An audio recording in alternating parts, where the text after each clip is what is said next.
Grimsby is a ghost town right now. The best fish and chips can wait. Inflatable haddocks have headed from the east coast to the south coast. It's Champions League chasing Brighton against fresh out and non-league Grimsby. It's the FA Cup quarter-final, and it's live on Talksport with FA Cup winner Scott Minto alongside your commentator Joe Shannon. Well, what an atmosphere on the south coast. At one end you have inflatable seagulls, and to the right, the other end, inflatable fish. 76 league places between the two sides, and a place at the National Stadium at stake. And for Grimsby Town, a first FA Cup quarter-final since just before the Second World War. Nearly 5,000 supporters have travelled here to see it. But make no mistake, a big day too for Brighton and Hove Albion. A chance to reach the semis for just the third time, and with that, a first major cup win, a real possibility from there. Brighton have Sanchez in goal, Gross, Webster, Duncan, Estupinian at the back, McAllister and Caicedo in midfield, March, Undav and Mitoma in support of Ferguson. So Brighton have gone very strong.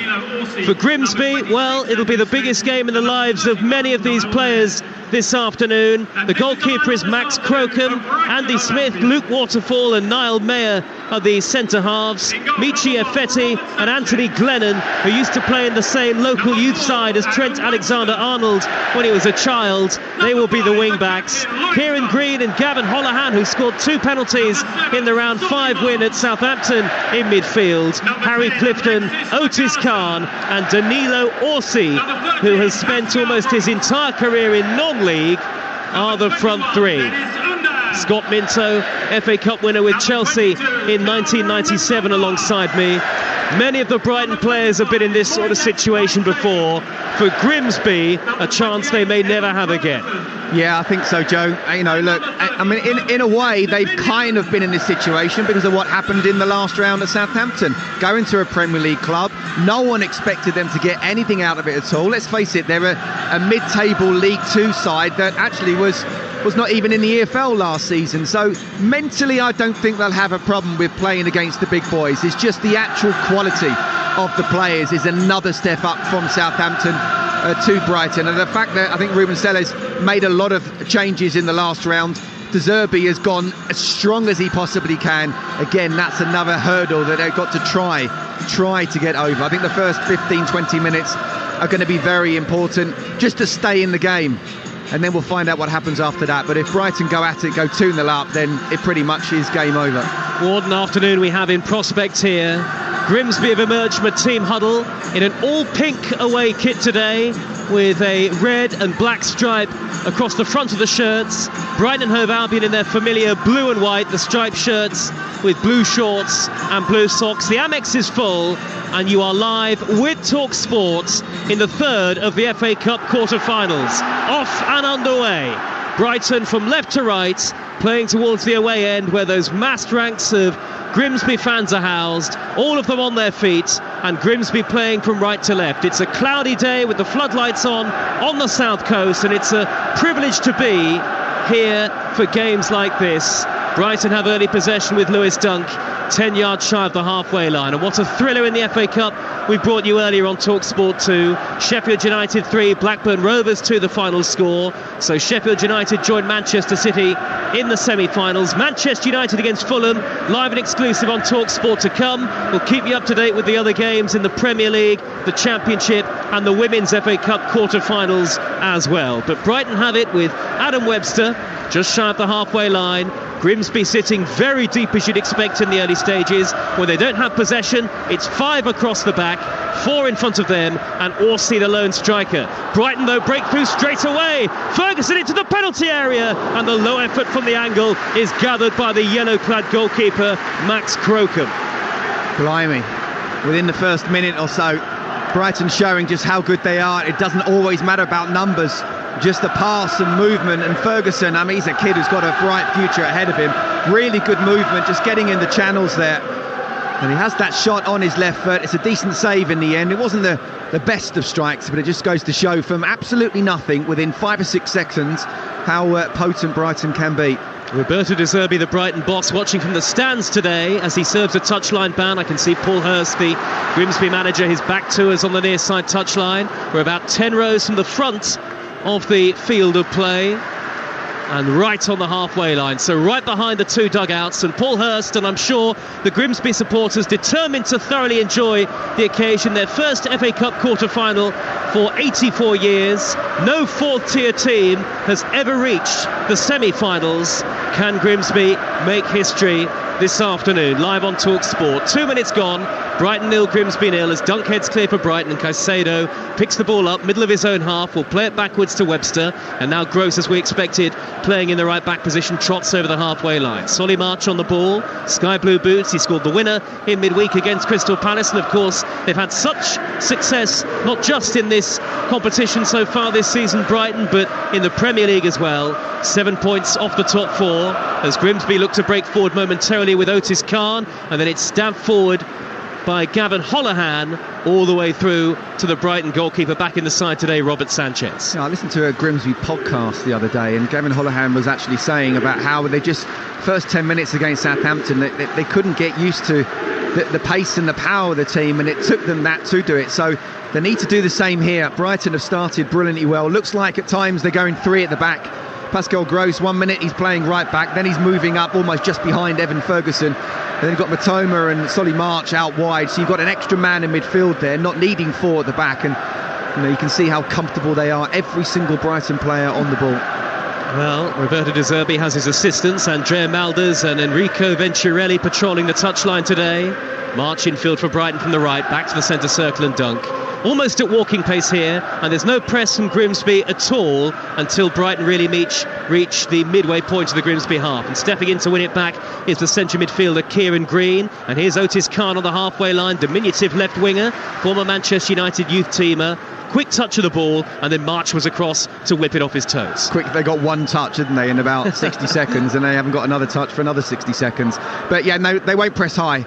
They know exactly what Brighton's De Zerbi's Brighton want to do. That is suck players in and play around them, and because every single player on the pitch is so good technically, they're more than capable of doing that. So it would be very much drop deep and see if you can break us down that way. Floated forward by Dunk towards the Brighton left, and Mitoma was going for it, but Michi Efete, the Grimsby right wing back, or right back really in a five, let it run across his body, and he's able to steer it clear up towards Clifton, midway inside his own half. Clifton miscontrolled, but Grimsby have it back, and now here's Khan in the centre circle. Every time they break into the Brighton half, you'll hear the Grimsby fans roaring them on. Efete on the right hand side crosses in low towards Orsi at the near post. Lewis Dunk stabs it away, and Caicedo will bring forward possession for Brighton up to Undav on the halfway line. Undav threads it through the middle, that's overhit towards Ferguson and through to Crocombe, the goalkeeper. Yeah, you can see what Grimsby are trying to do. They're saying, okay, we're going to go deep, drop deep, and make sure we're very difficult to break down, but if we do win the ball back, we'll try and counter. But then they've got to be very careful not to be countered on that counter, and that's what nearly happened there. Evan Ferguson, who made the right run, just the ball a little bit overplayed. Great noise all around the stadium before the match, both ends, so the Brighton home end and the Grimsby supporters had placards that they held up. Brighton to make a blue and white seagull, and Grimsby away to the right hand side to make red, black and white fish.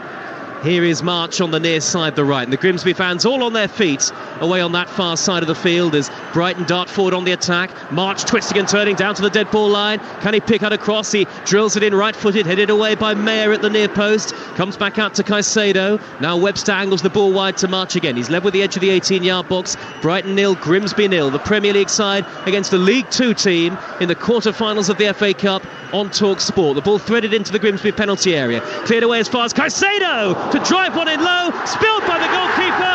Undav tucks it in, and Brighton have the perfect start. An early lead inside 6 minutes. Crocombe couldn't hold the snapshot, and this very strong Brighton team take full advantage early on. Undav there to tap it in, and it's Brighton 1, Grimsby 0. Worst possible start for Paul Hurst and Grimsby. Yeah, when you know what you were going to get here, it was about trying to just keep a clean sheet for as long as possible, and yes, only 6 minutes in, they're 1-0 down. It's even more of a mountain to climb now, but again, it's just good football, passing it around. The Grimsby boss being very patient indeed there when the shot came in.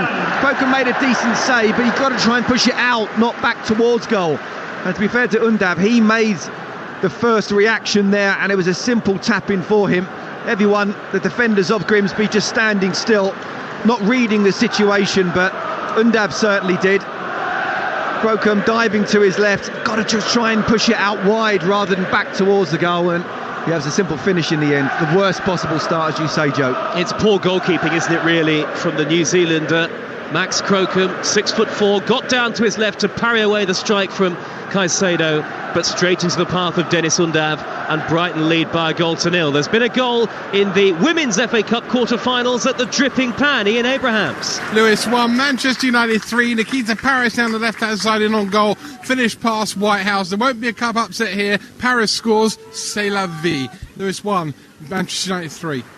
And Undav was nearly clear again there, but out came goalkeeper Crocombe to block him off at the near post. And the key here for Grimsby Town, Scott Minto, at this stage is that they've got to try and stay in the game. Already a goal down with 7 minutes played. Well, that's exactly what I said earlier to Joe about not going 2-0 down. 1-0 down is one thing, and as long as you can stay in the game, you never know what can happen later on in the second half. 2-0, that is going to be very difficult to come back from against a team, as we said earlier, chasing a Champions League place. Arsenal with the chance to go 8 points clear at the top of the Premier League this afternoon. They take on Crystal Palace at the Emirates in front of Talksport's Alex Crook.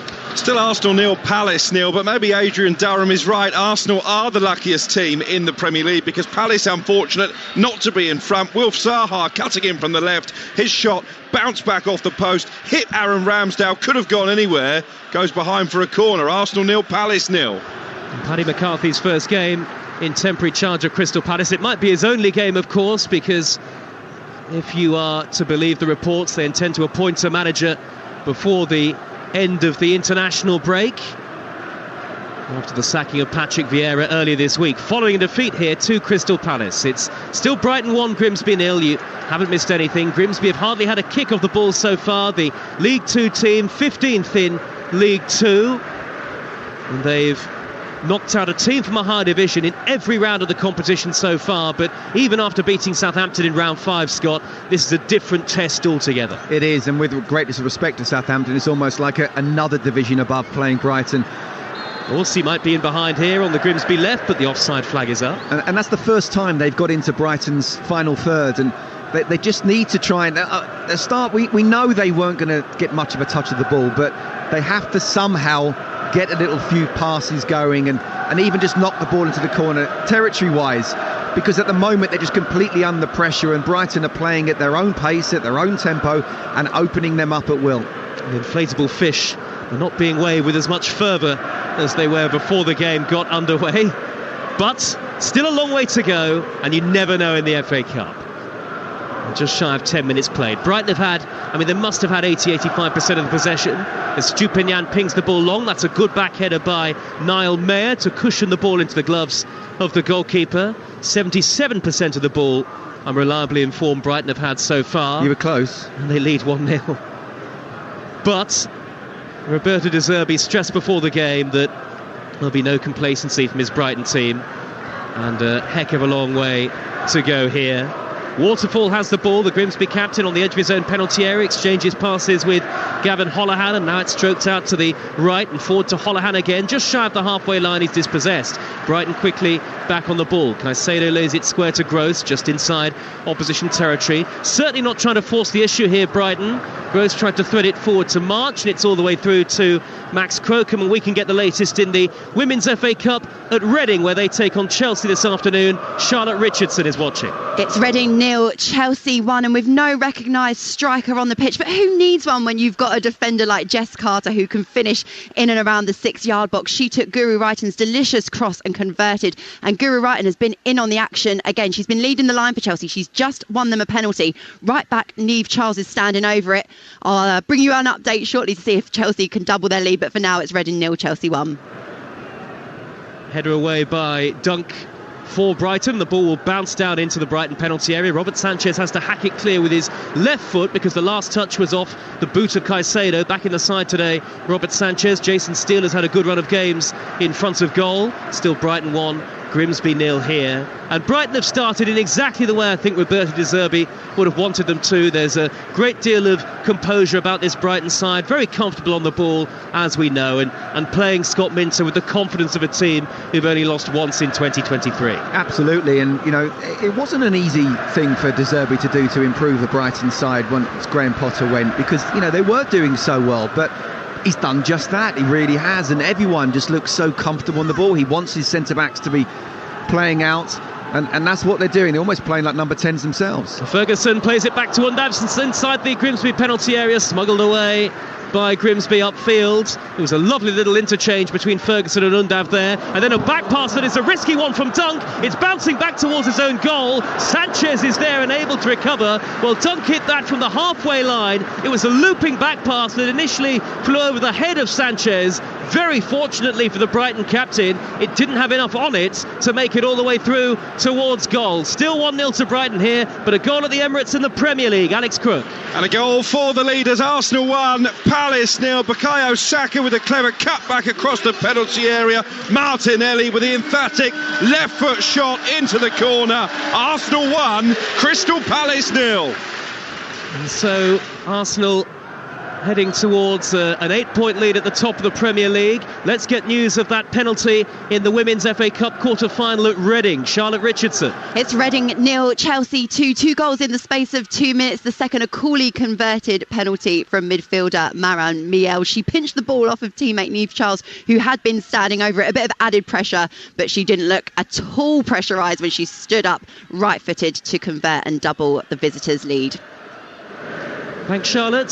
So Chelsea, the Women's Super League leaders and the FA Cup holders, leading 2-0 at Reading, and full-time in the Championship, where it's finished Swansea City 2, Bristol City 0. That's an important win for Swansea, who have been struggling of late in the Championship. Here is Webster for Brighton, 1-0 in front against League 2 Grimsby in the quarter-finals of the FA Cup.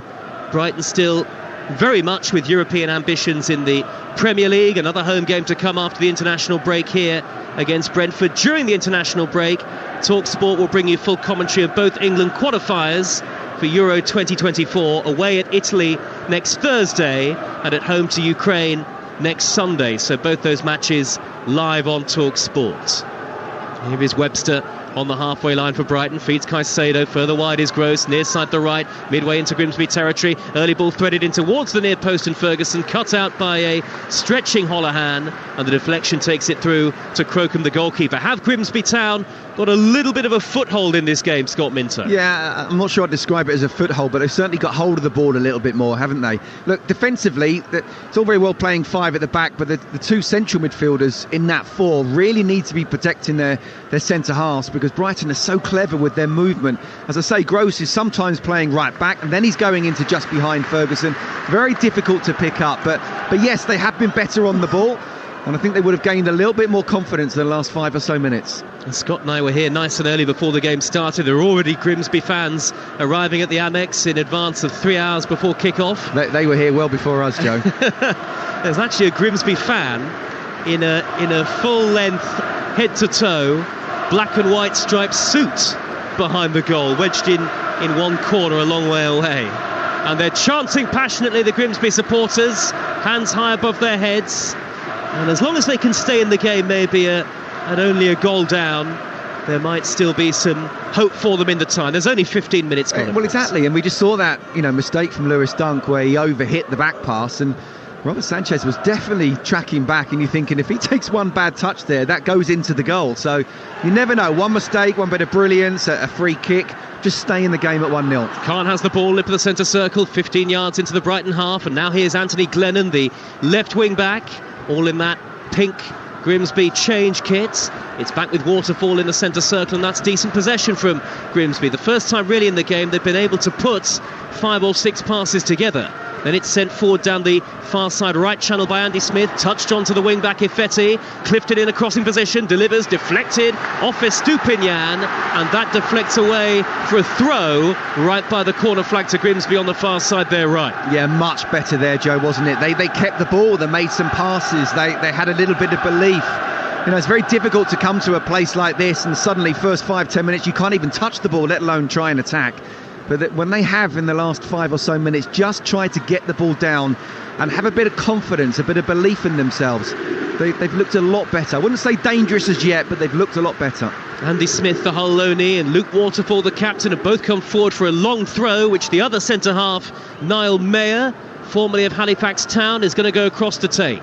Best moment of the game so far for Grimsby. Long throw into the penalty area towards Waterfall, headed away by a towering Lewis Dunk, and that looked like a foul on Undav on the edge of his own 18-yard box, wrestled to the ground by Holohan, and Brighton have a free kick. Full time at Lewis in the Women's FA Cup. Ian Abrahams. Lewis 1, Manchester United 3. Alicia Russo in the first half, and second half goals from Burrisa and Nikita Parrish right at the end, send United into the last 4. Goal of the game, Emily Craft. 17 minutes from time, curling effort, brilliant game, brilliant ground to come to, fantastic host, United win.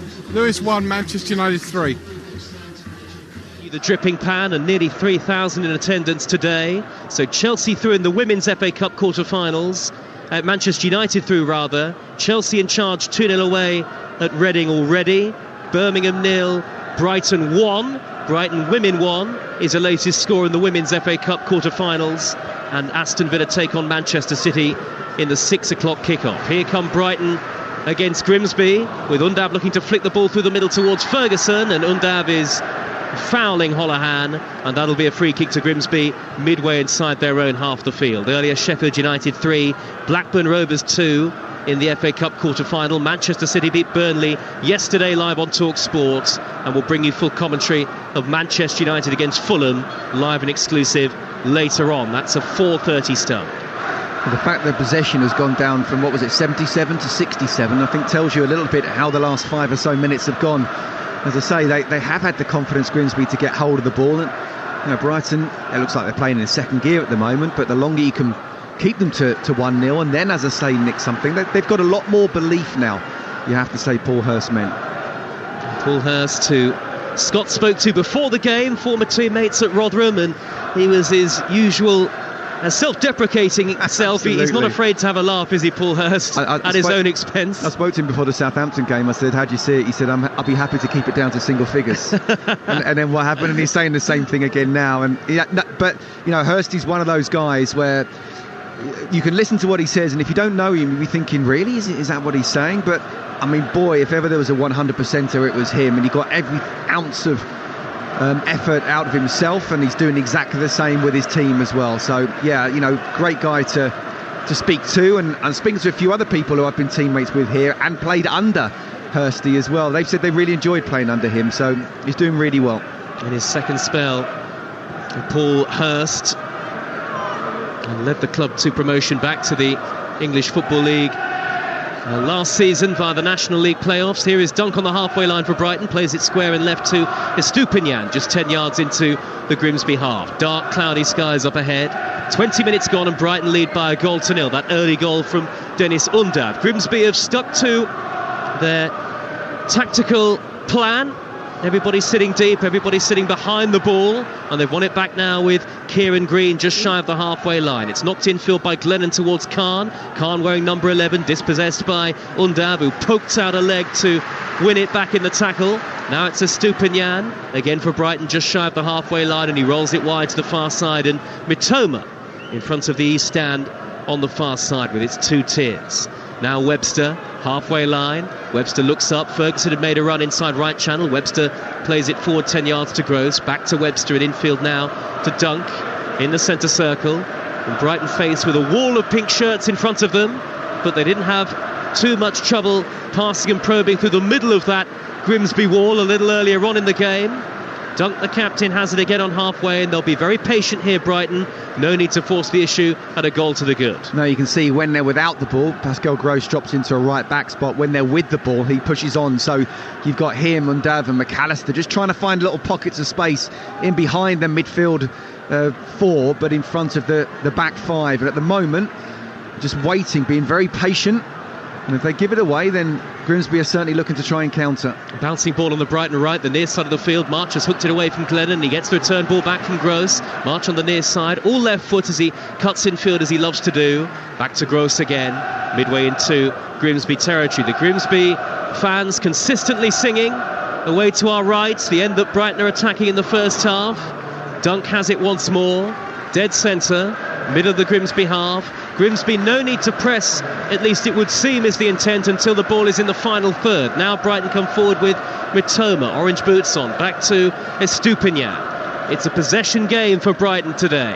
And Mitoma out to the left from McAllister's pass, drills it in low, and it almost reached March at the far post coming in. Anthony Driscoll made an important sliding challenge. Anthony Glennon to knock it behind for a Brighton corner. Yeah, really good play again. It was patient play, wasn't it? They found the way down the left-hand side. Ball whipped in. There's a Brighton player claiming that he was pulled down. I think it was Evan Ferguson, but that's what they're capable of doing. Mitoma down the left, a really good ball across. Crocombe couldn't get anywhere near it and just needed someone at the far post to tap it in, but good defending in the end from Glennon. Big day this for Brighton as well, who reached the semi-finals most recently in 2019 and on the path towards doing so again this season. Quarter away through the game, 1-0 they lead Grimsby. Corner on the near side of the field, and Gross gets some applause from the Brighton fans as he goes across to take it. March has come to within 10 yards for the short option. The referee's got to an inflatable ball that's been thrown onto the pitch by the Grimsby fans. And now Webster and Dunk lurking as Brighton prepare to take the corner. Ferguson has got good aerial ability as well, scored the winner in round 5 at Stoke. Gross is just having a conversation with the assistant on the near side. It'll be a right-footed, out-swinging delivery. Gross stands over it. Grimsby have brought everybody back, virtually everybody forward for Brighton in blue and white. And Gross, one arm up into the air, a right-footed, out-swinging corner, headed away from the middle of the penalty area, comes back towards Estupiñán. It was a good leap that by Niall Mayer in the middle of the Grimsby box to head it clear, and then Grimsby win a throw in their right-back position on the far side of the field as Brighton and Hove Albion women double their lead in the FA Cup quarter-final away at Birmingham. It's now 2-0. Could be a good day for Brighton, couldn't it? All round. Absolutely, Scott. Look, you say it's halfway through the first half and the scoreline's 1-0. I think Paul Hurst would be happy with this. I think he'd have been really worried of being blitzed, especially after the first 5 or 10 minutes, the way Brighton came out. So the fact that they are still in the game and gaining confidence when they actually get on the ball as well.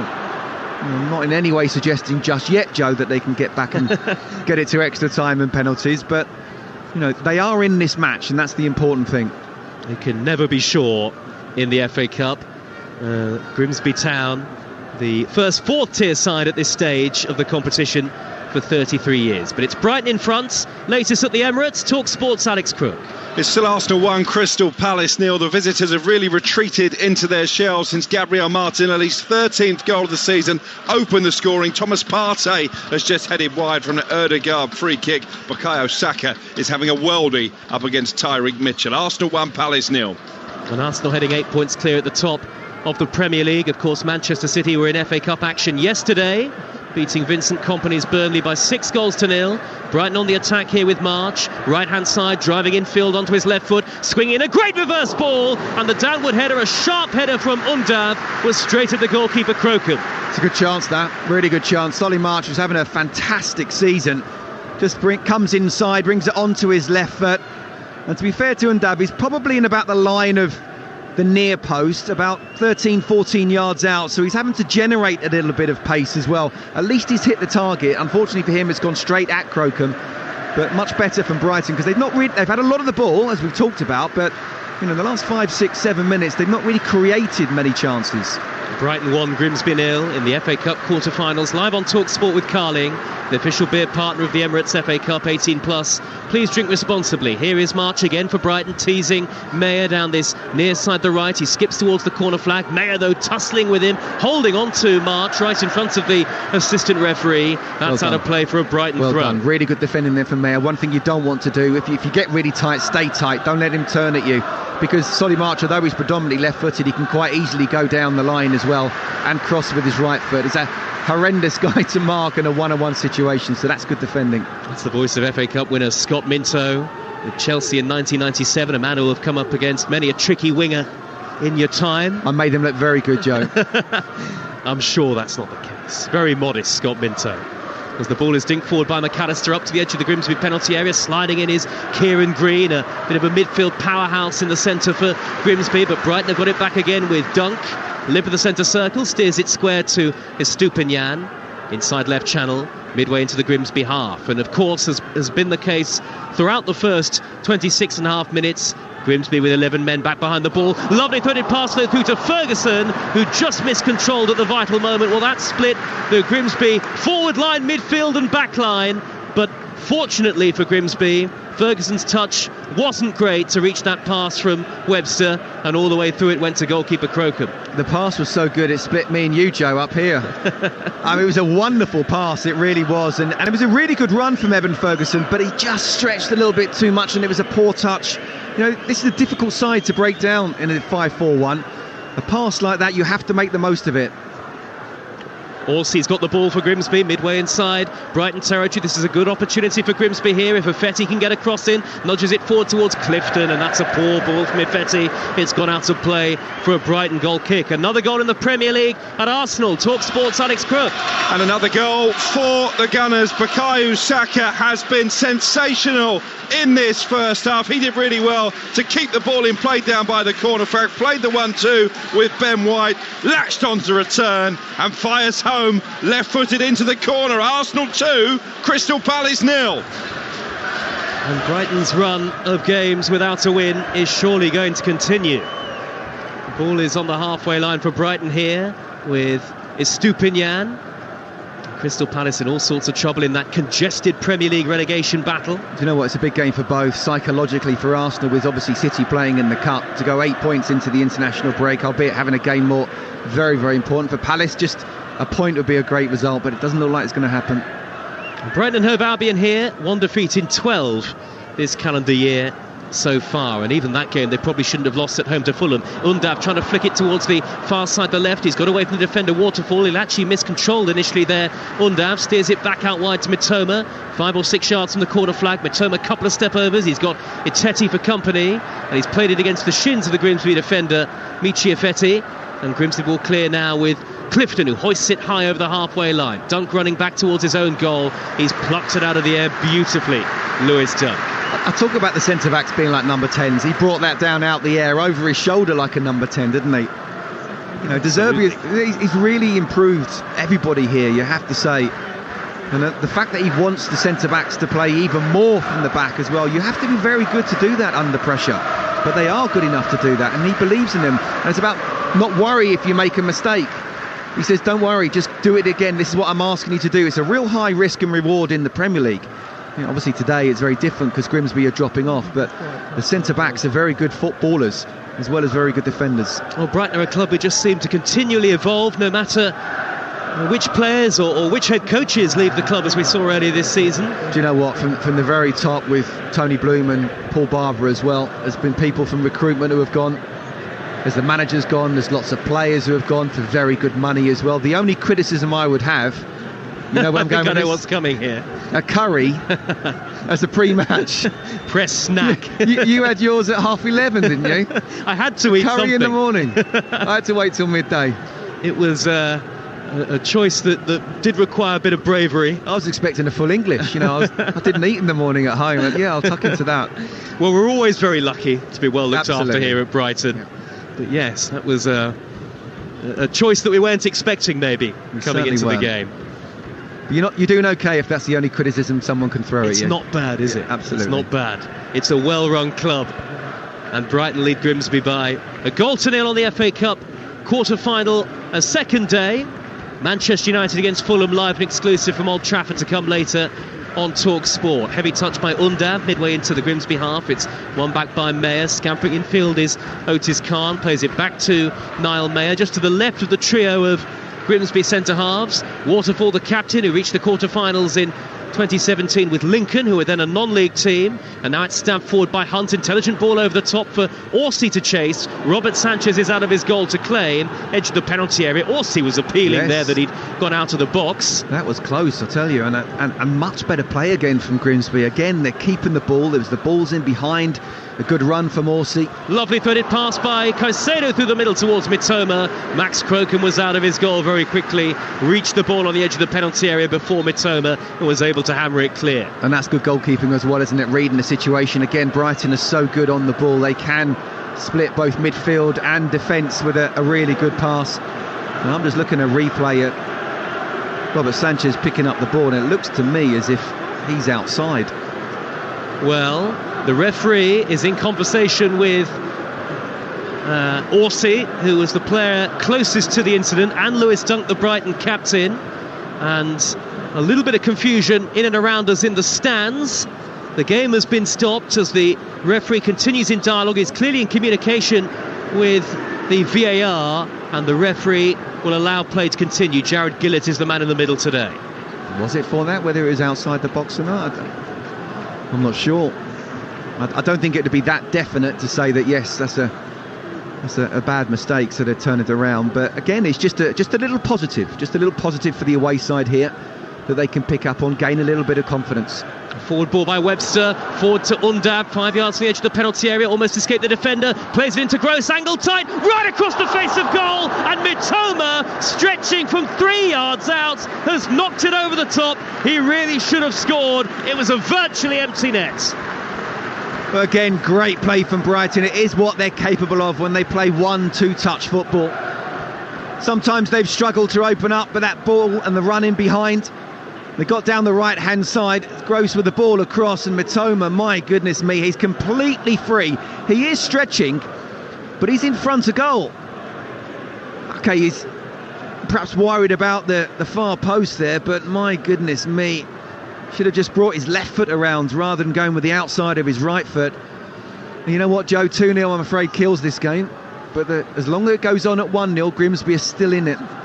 Well, the match winner against Liverpool here in round 4 should have made it 2-0. As the ball bounces down deep into the Brighton half, Gross has to watch that carefully, back to goalkeeper Sanchez. Sanchez, very calm in possession, will steer it left to the left-back position, the far side. And Estupinian. Brighton 1, Grimsby 0 in the quarter-finals of the FA Cup here. Half-time at the Emirates in the Premier League. Alex Crook.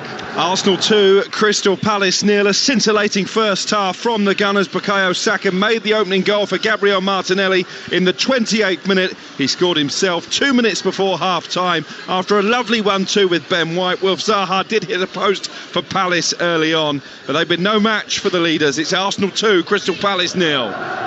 Brighton heading, Crystal Palace heading for a 12th Premier League game without a win, and 13 in all competitions. Brighton, their rivals here, that interesting derby that they share, Brighton and Crystal Palace, still very comfortable against Grimsby Town of League 2. Grimsby 15th in that division. Webster steers the ball on the angle to the right, and Gross looks up from the near side touchline, infield to March, and he gets it back. Gross now has weaved his way into a more central position, and again those two banks of Grimsby players in front of him. It's amazing the fine margins though in football, isn't it? Crystal Palace had a couple of chances to go 1-0 up against Brighton. They didn't. Brighton win the game. Patrick Vieira loses his job. If Crystal Palace, and it would be a big if they'd have scored that first goal and got on to won the game, obviously things would have changed, but just real fine lines. Well, that's the nature of football at the top level. Here is Gross inside right channel for Brighton. Further wide is March, infield on his left foot. Lovely touch by Undab, but he couldn't quite squeeze it through to Pascal Gross. It came off his left foot and was overhit. There's some very neat combination play from the Brighton forward line in and around the Grimsby penalty area. Yeah, absolutely. And the thing about Brighton as well, that even if they had gone a goal down against Crystal Palace, they seem to have that kind of backbone as well, and belief themselves that they can go on and win the game because they are that good a side. And Khan's ball infield for Grimsby quickly gives away possession to a retreating Estupinian, who will see it back to Sanchez in front of Harry Clifton. Grimsby have not really created any sort of chance in the game so far, with 9.5 minutes of the first half to go. I'm looking at the stats here. No goal attempts, no shots on goal, no shots off goal, no block shots. But they're still in it. They're still in it, Joe. It only takes one moment. The magic of the game, isn't it, really? Absolutely. And only 1-0 down, even though they've created nothing, as Scott just said. And Grimsby trying to hold firm defensively and trying to prevent Brighton from scoring a second goal that would surely put the game beyond them. Forward by Dunk, a high raking ball from right to left, beautifully brought down by Mitoma. Down by the corner flag, silky skills. Mitoma gets the dead ball line. That's an excellent tackle by Michia Fetti, sliding in front of the Grimsby fans at that end of the ground away to our right, at the expense of a Brighton corner. Do you know what, that is a fantastic tackle, because Mitoma had gone down the wing and it's one of those where if you mistime it and you don't get the ball, you're giving away a penalty. And we already talked about how important that second goal is. Great tackle from Mafeti. Gross is going to cross to take the corner. It'll be a right-footed in-swinging delivery in front of those 4,600 supporters who've made the trip from Cleethorpes in Lincolnshire. Dunk and Webster both forward. Dunk is almost standing on the toes of the goalkeeper. In by Gross, high to the far post. It's looping and it's tipped over by Crocombe, who's a big goalkeeper, 6'4", had to stretch to tip that corner over the bar. Yeah, and you know that Brighton will get set pieces, but Paul Hurst will not be happy. Any manager will not be happy of a lower league side to give away set pieces against the top side. If they open you up, so be it, but don't concede from a set piece. This corner's been taken short and Gross will twist and turn onto the dead ball line, dink it high to the far post, hit on the volley by Mitoma, and it's a sliced effort that's miles high and wide. And so Brighton still in control, albeit only by a goal to nil. Let's get half-time in the quarter-finals of the Women's FA Cup at Reading. Talksport, Charlotte Richardson.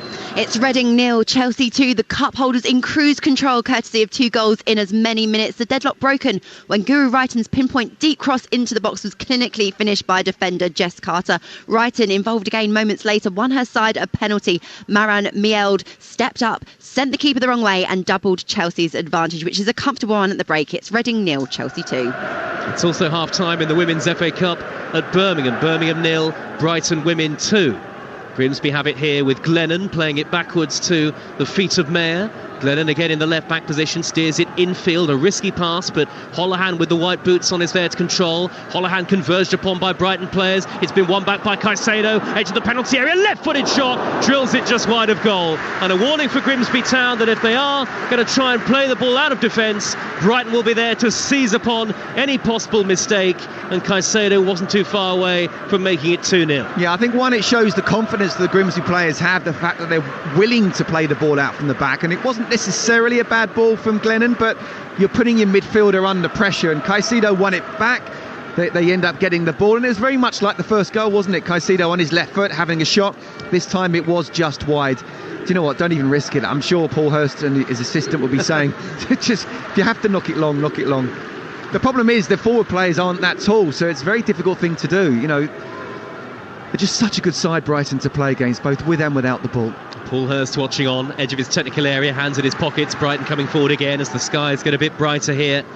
Down on the south coast, it's with Webster, edge of the centre circle, steering it to the right, and Gross.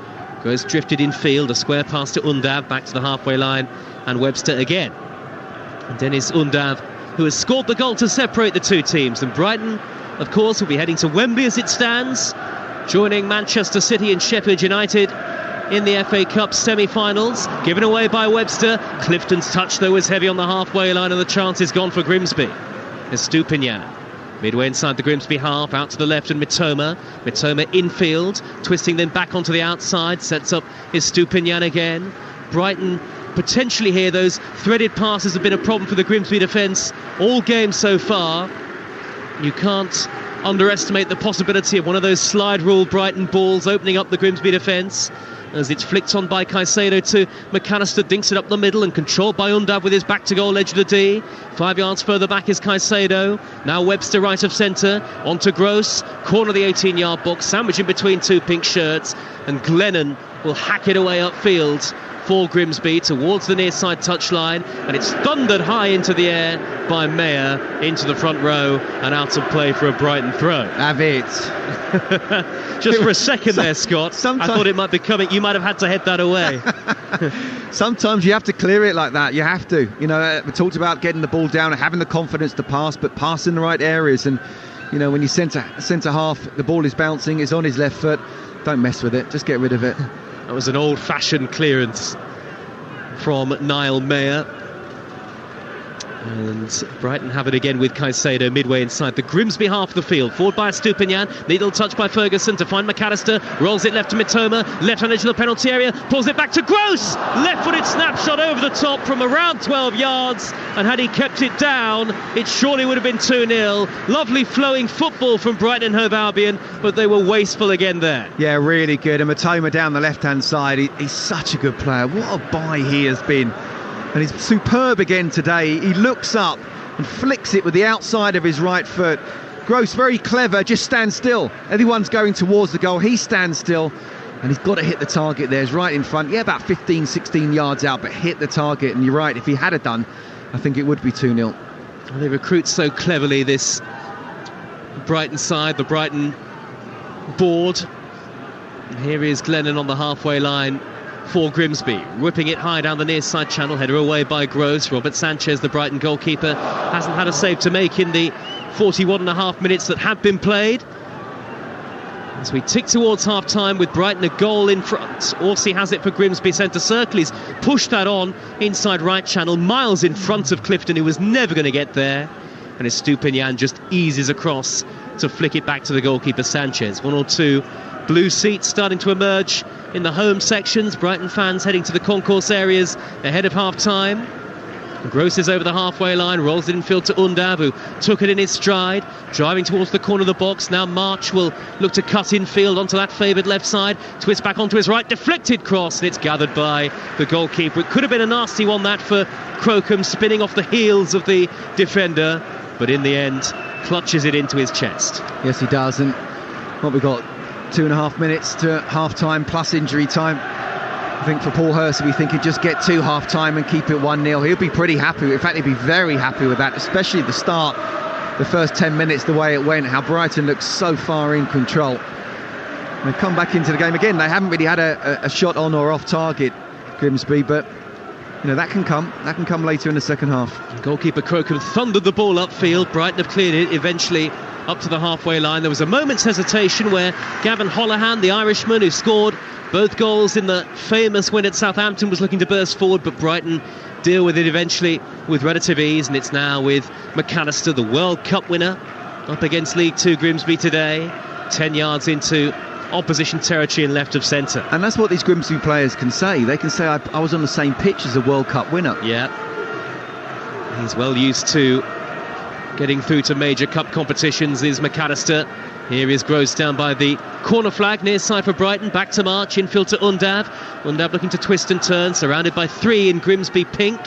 And now Gross in field gets it back from Caicedo. What's impressed me about Brighton today, Scott, is that they haven't remotely tried to force the issue in the game. No, they don't need to. I mean, the only thing I think is that Roberto De Zerbi would perhaps be a little bit disappointed they haven't scored a second goal, and actually they've perhaps just taken the foot off the gas after what was a very good first 10-15 minutes. But they look so comfortable, it looks so easy. You've just got to be careful, Joe. You're not lulled into that false sense of security that you go into the 80th minute, still 1-0, and then something happens and it's extra time, momentum's against you, and suddenly the Grimsby players will be well and truly up for it. Serving a touchline ban today is Roberto De Zerbi, watching on in the stands as the ball is hit towards the inside left channel, and the run of March by Pervis Estupinian, but there was too much on that. It's going to trickle behind and away for a goal kick to Grimsby. And I'm sure the plan for Paul Hurst is to try and keep it at 1-0 down up until the latter stages, and then they might as well have a right good go in front of those Grimsby supporters late in the second half, if they can get to that point. Absolutely. I'm sure with 7 minutes to go, he won't be taking off an attacker and putting on the centre half anyway.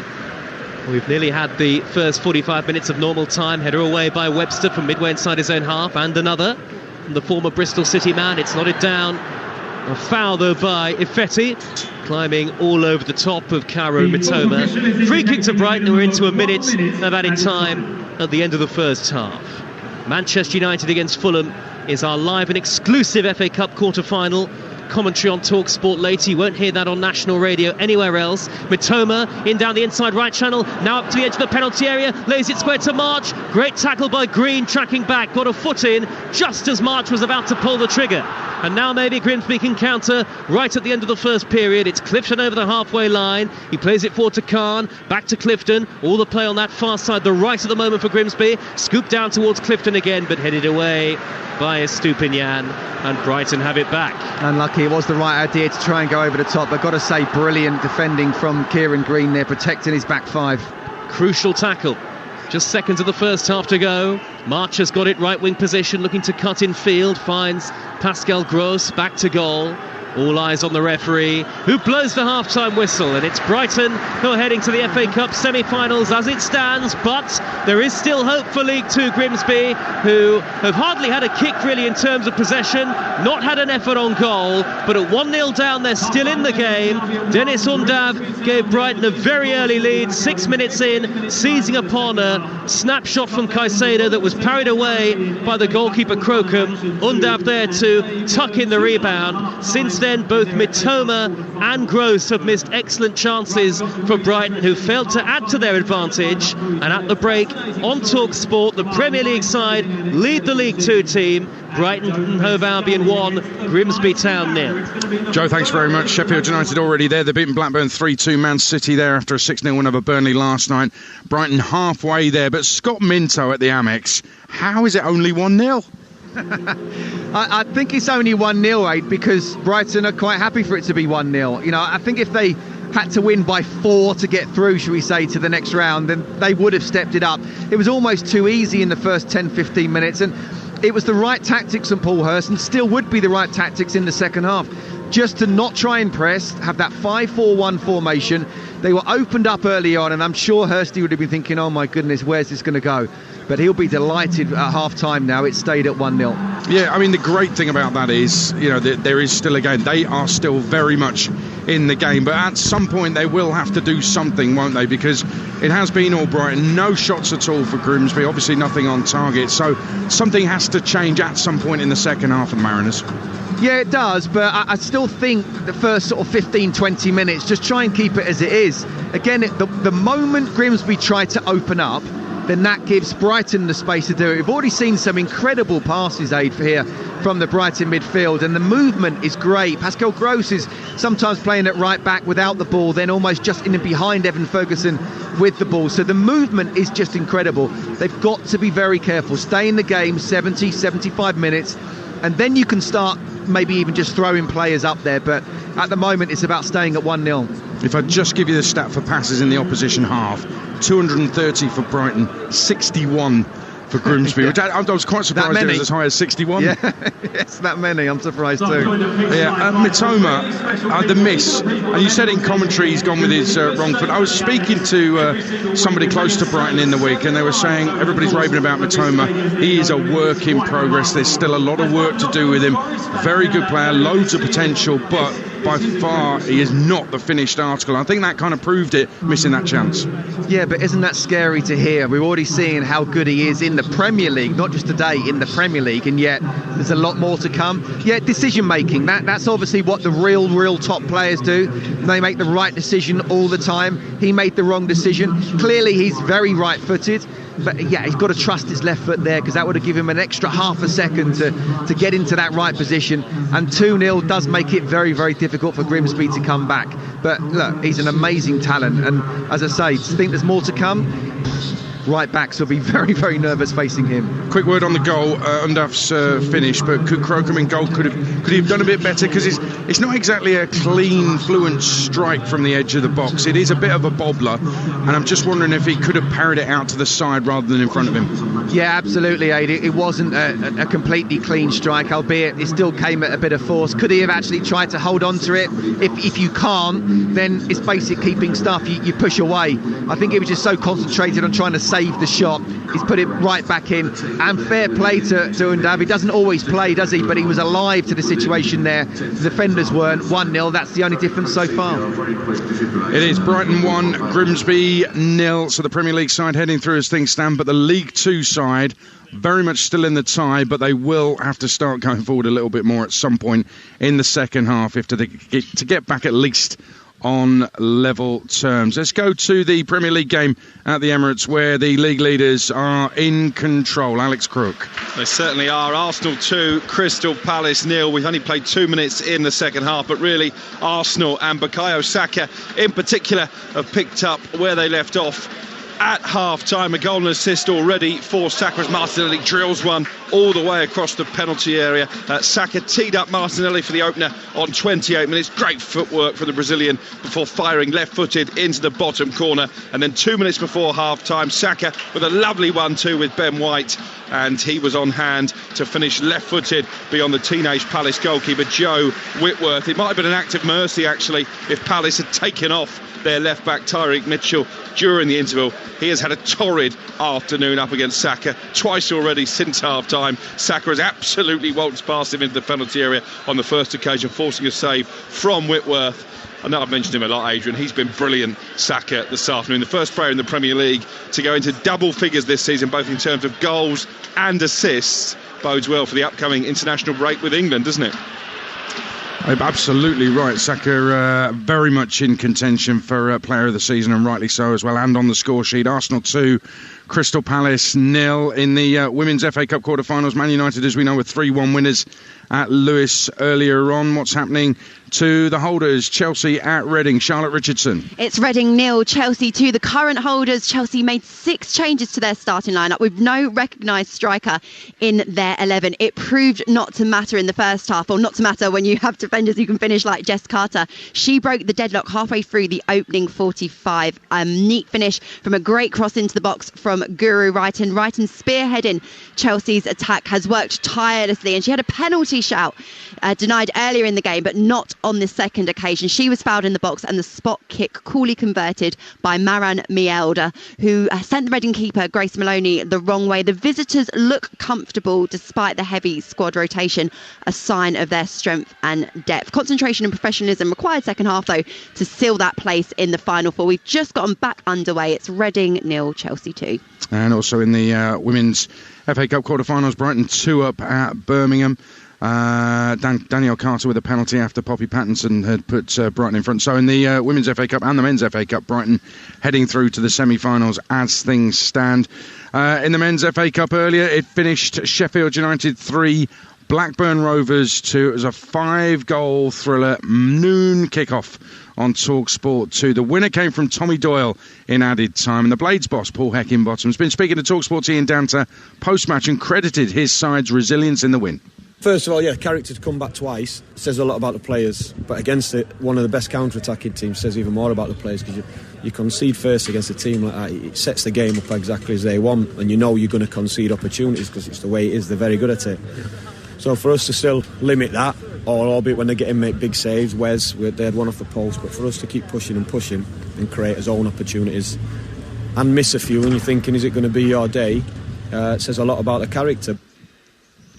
There you go, that's Paul Heckingbottom, the Sheffield United manager, after they beat Blackburn Rovers by 3-2 to go through to the FA Cup semi-finals, joining Manchester City. There's been one championship game today as well, Swansea beating Bristol City by 2-0, and a managerial change as well in League 2. Tranmere Rovers have parted company with their manager Mickey Mellon after a defeat at home to Newport County last night. He's been relieved of his first team duties, Mickey Mellon. So Tranmere Rovers looking for a new manager. Playoffs pretty much out of the question this season. Brilliant day of FA Cup action so far. Don't forget, tomorrow evening at 7 p.m, it's Women's Football Weekly, live on Talksport 2, and you'll be able to exclusively hear from the Lewis manager Scott Booth after their 3-1 defeat at home to Man United today.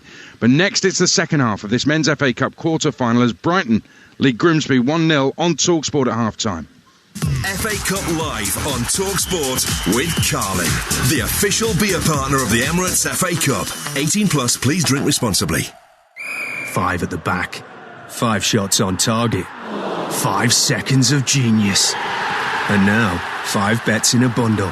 Whatever the action this week, with new football bet bundles from Coral, you can get a bundle of 5 bets for double the value or more. Choose a £2 classic or £5 premium. New football bet bundles, only from Coral. 18 plus, UK ROI only, ends 1st of October 23. Real money purchase of £2 or £5 get a football bet bundle. 5 times £1 or 5 times £2. Restrictions and T's and C's apply. Take time to think. I've never been a fan of wearing black at funerals. I want people wearing bright colours at mine. Might cheer everyone up a bit. That sounds like a lovely idea. We'll add that to your funeral wishes. With over 150 years' experience, you can count on Co-op Funeral Care to help you pre-plan the send-off you want. To find out more, visit your local Co-op Funeral Care or go to coop.co.uk/funeral plans. Co-op. It's what we do. T's and C's apply. Co-op Funeral Care is a trading name of Co-op Funeral Plans Limited, which is authorised and regulated by the Financial Conduct Authority. People often look for signs when facing a big decision.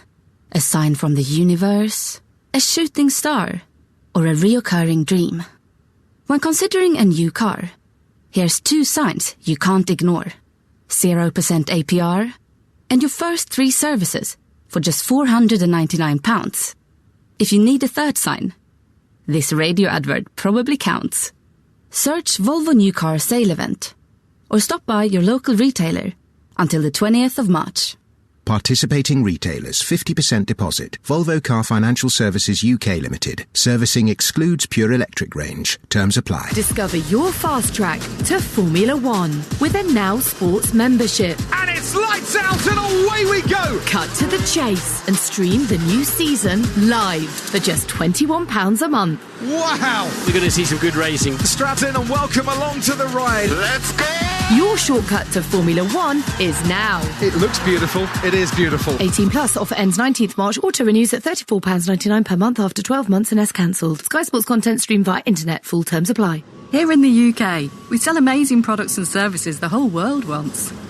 At the Black Farmer in Devon, our produce is enjoyed on both sides of the Atlantic.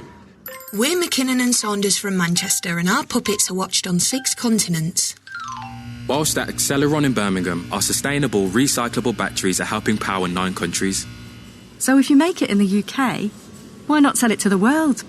For free help from the UK government, visit great.gov.uk. They've equalised! Fancy both teams to score? Then bet Fred. With our Goals Galore bonus coupon, simply pick 3 or more games where you think both teams will score from a comprehensive list of fixtures across the UK and Europe.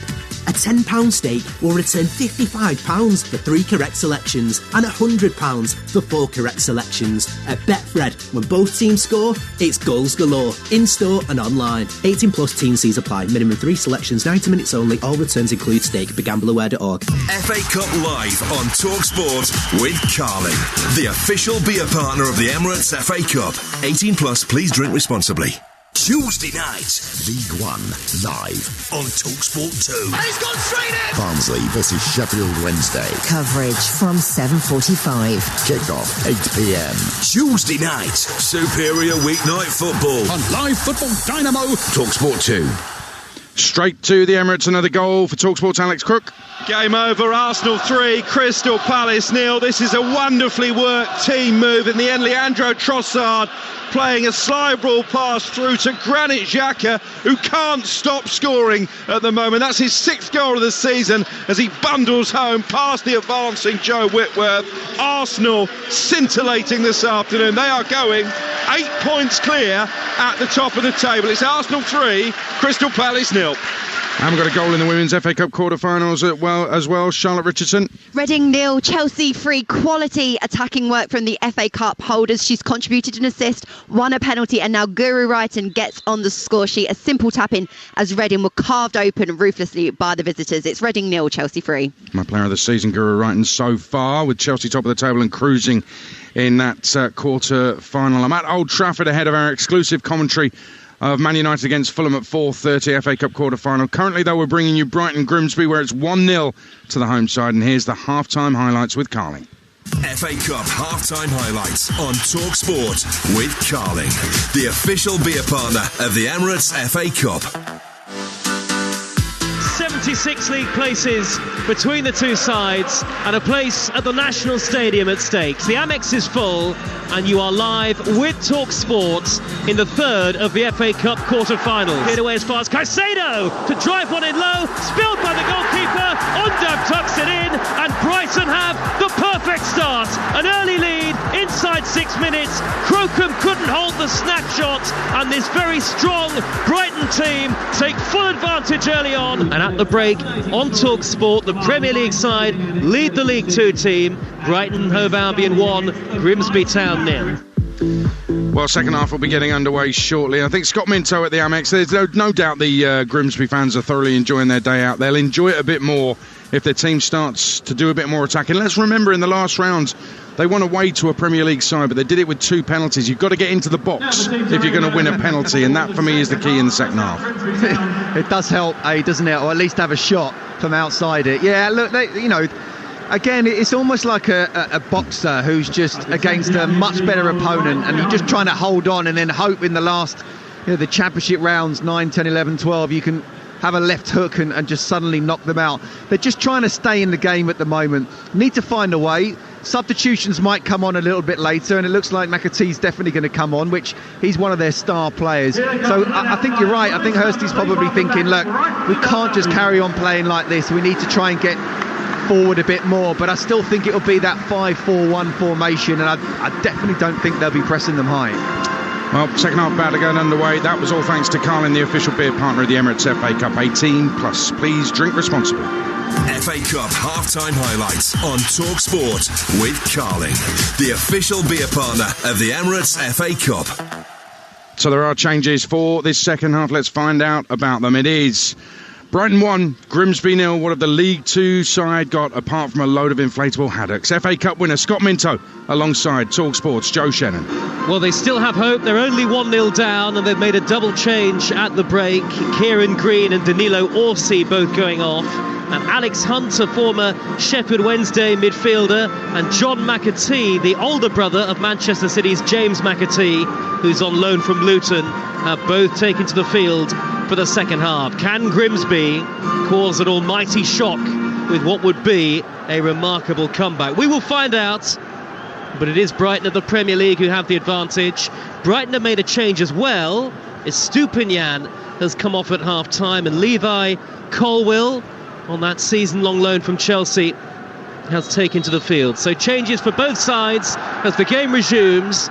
Grimsby Town have kicked us off, all in pink, playing from left to right towards that packed away end. 4,600 have made the trip from Lincolnshire, and actually 100 Grimsby supporters have got corporate boxes today in and around the stadium.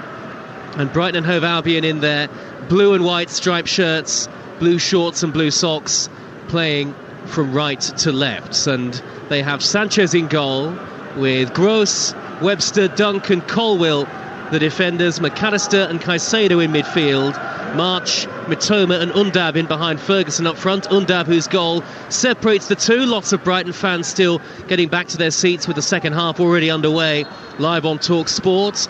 There's a throw to Brighton on the near side, their left, and for Grimsby, Crocombe is the goalkeeper, Smith, Waterfall and May are the defenders, Ifetti and Glennon the wing-backs, with Hunt and Holohan in midfield, Clifton and Khan in support of McAtee up front. So it's John McAtee and Alex Hunt who've come on at half-time for Grimsby, and Green and Orsi, the two who've gone off. Who will join Manchester City and Sheffield United in the semi-finals? Remember, Manchester United against Fulham, live from Old Trafford, still to come on Talksport. The ball is with Colwill. Colwill midway inside opposition territory. Infield pass from Mitoma, reaches Ferguson despite the stretch of Andy Smith, who tried to slide in and win it back for Grimsby. Brighton dominated possession in the first half and created 2 or 3 good chances besides the goal. And really, Scott Minto, former FA Cup winner with Chelsea, Brighton should be further clear than just by a single goal. It was too easy for them in the first half, Joe. You know, first 10-15 minutes, looked really, really sharp. Scored that goal, of course, and it looked like they were going to go and score a second. I'm pretty sure Grimsby probably thought the same thing as well, but they stayed in the game.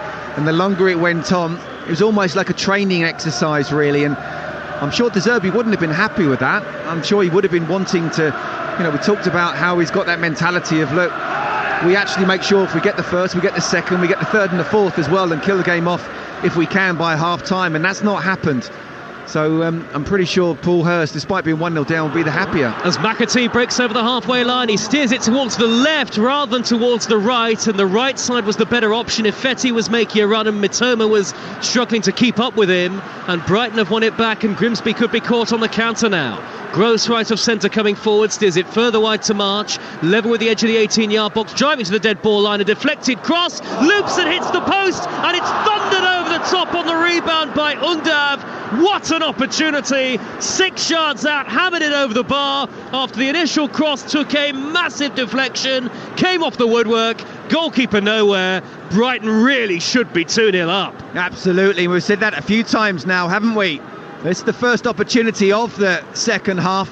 Again, March goes down the right-hand side. He's quite happy to cross with his right foot. It's deflection, it hits the post, bounces down, and look, it's not the easiest because it does come up, but it's on his left foot, and Davy has to just concentrate on technique, not power, technique to keep the ball down. He's gone for the latter, and in the end, it's gone straight over. But just before then, Joe, you were absolutely right when you were saying it was a good opportunity as well for McAtee. You're not going to get that many opportunities against Brighton. Chance of a counter-attack. It was almost a 2-on-2. Don't give the ball away in those situations. But he did. He did. And I'm sure Paul Hurst, as I say, will be, livid the fact. And then what happened? Not only did they not score down one end, 30 seconds later, Brighton should have made it 2. He's standing about 20-30 yards in front of us, Paul Hurst. Our commentary position just to the left of the tunnel, about 10-15 rows from the front. Reigning goals at the Emirates in the Premier League today, Alex Crook. Well, it's unlikely to change the outcome, but Palace on the score sheet. It's Arsenal 3, Crystal Palace 1. Jeffrey Schlupp turning home from 6 yards out from a corner. There is a VAR check for a possible handball, so the away fans hold their breath. As it stands, though, it's Arsenal 3, Crystal Palace 1. And Arsenal would, of course, go 8 points clear of Manchester City at the top of the Premier League. Caicedo's just rifled over the top, slightly off balance, 25 yards out for Brighton. A capacity crowd at the Annex today. Some of that blue sky trying to peek through the clouds high up above. Headed by Colwill on the halfway line. Infield to the centre circle. Cushioned header knocked down by Undav to McAllister. And Brighton moving the ball through the thirds very cleverly here. Undav has steered it square into the path of March. All left foot. Corner of the penalty area. Back infield to Undav again. A wall of pink Grimsby shirts in front of him. Grimsby trying to hold firm defensively at just 1-0 down. And then hoping that they get the opportunity, maybe from a set piece, maybe on a counter-attack, to try and trouble Brighton and Robert Sanchez. Here's McAllister left of centre, edge of the D, whips the ball into the penalty area. Ferguson took it beautifully. He brought it down and then just passed it into the bottom corner. And Brighton are surely heading to the FA Cup semi-finals. And Grimsby Town's wonderful run in this season's competition is about to come to an end. It was taken with such grace and fluidity by Evan Ferguson, steered it beyond the dive of the despairing goalkeeper.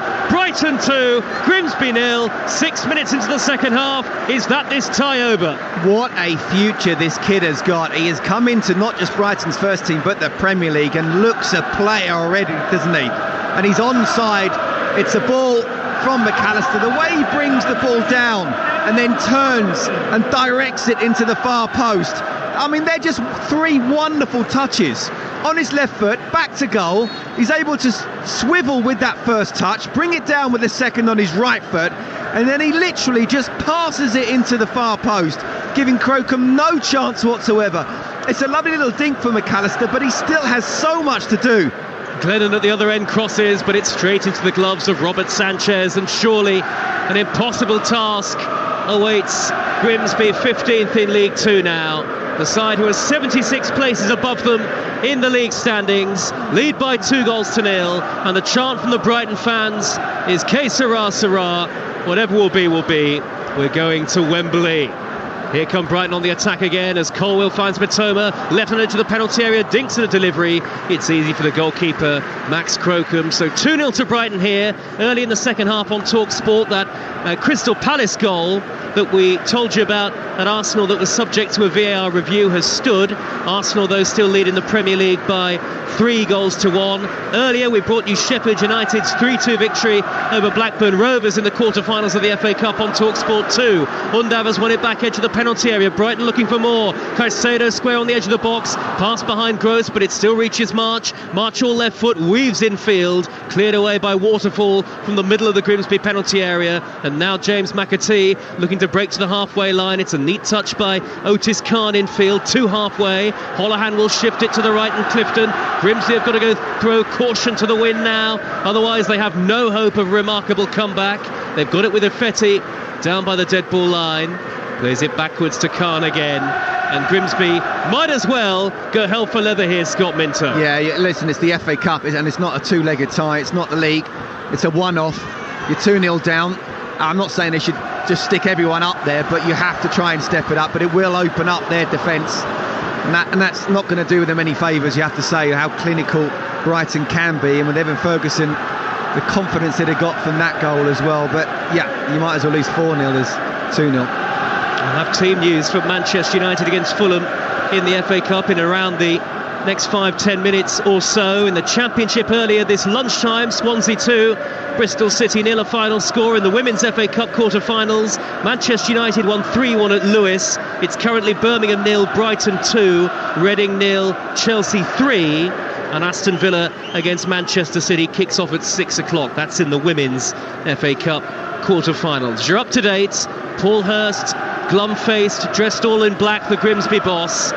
It just hasn't gone to plan for his team on the day. And they're at risk here of bowing out a little bit meekly. Look, the golfing quality, of course, between the two sides is a massive one, and nobody would understate the achievement that Grimsby have put together just to get this far. And they've already beaten a Premier League team.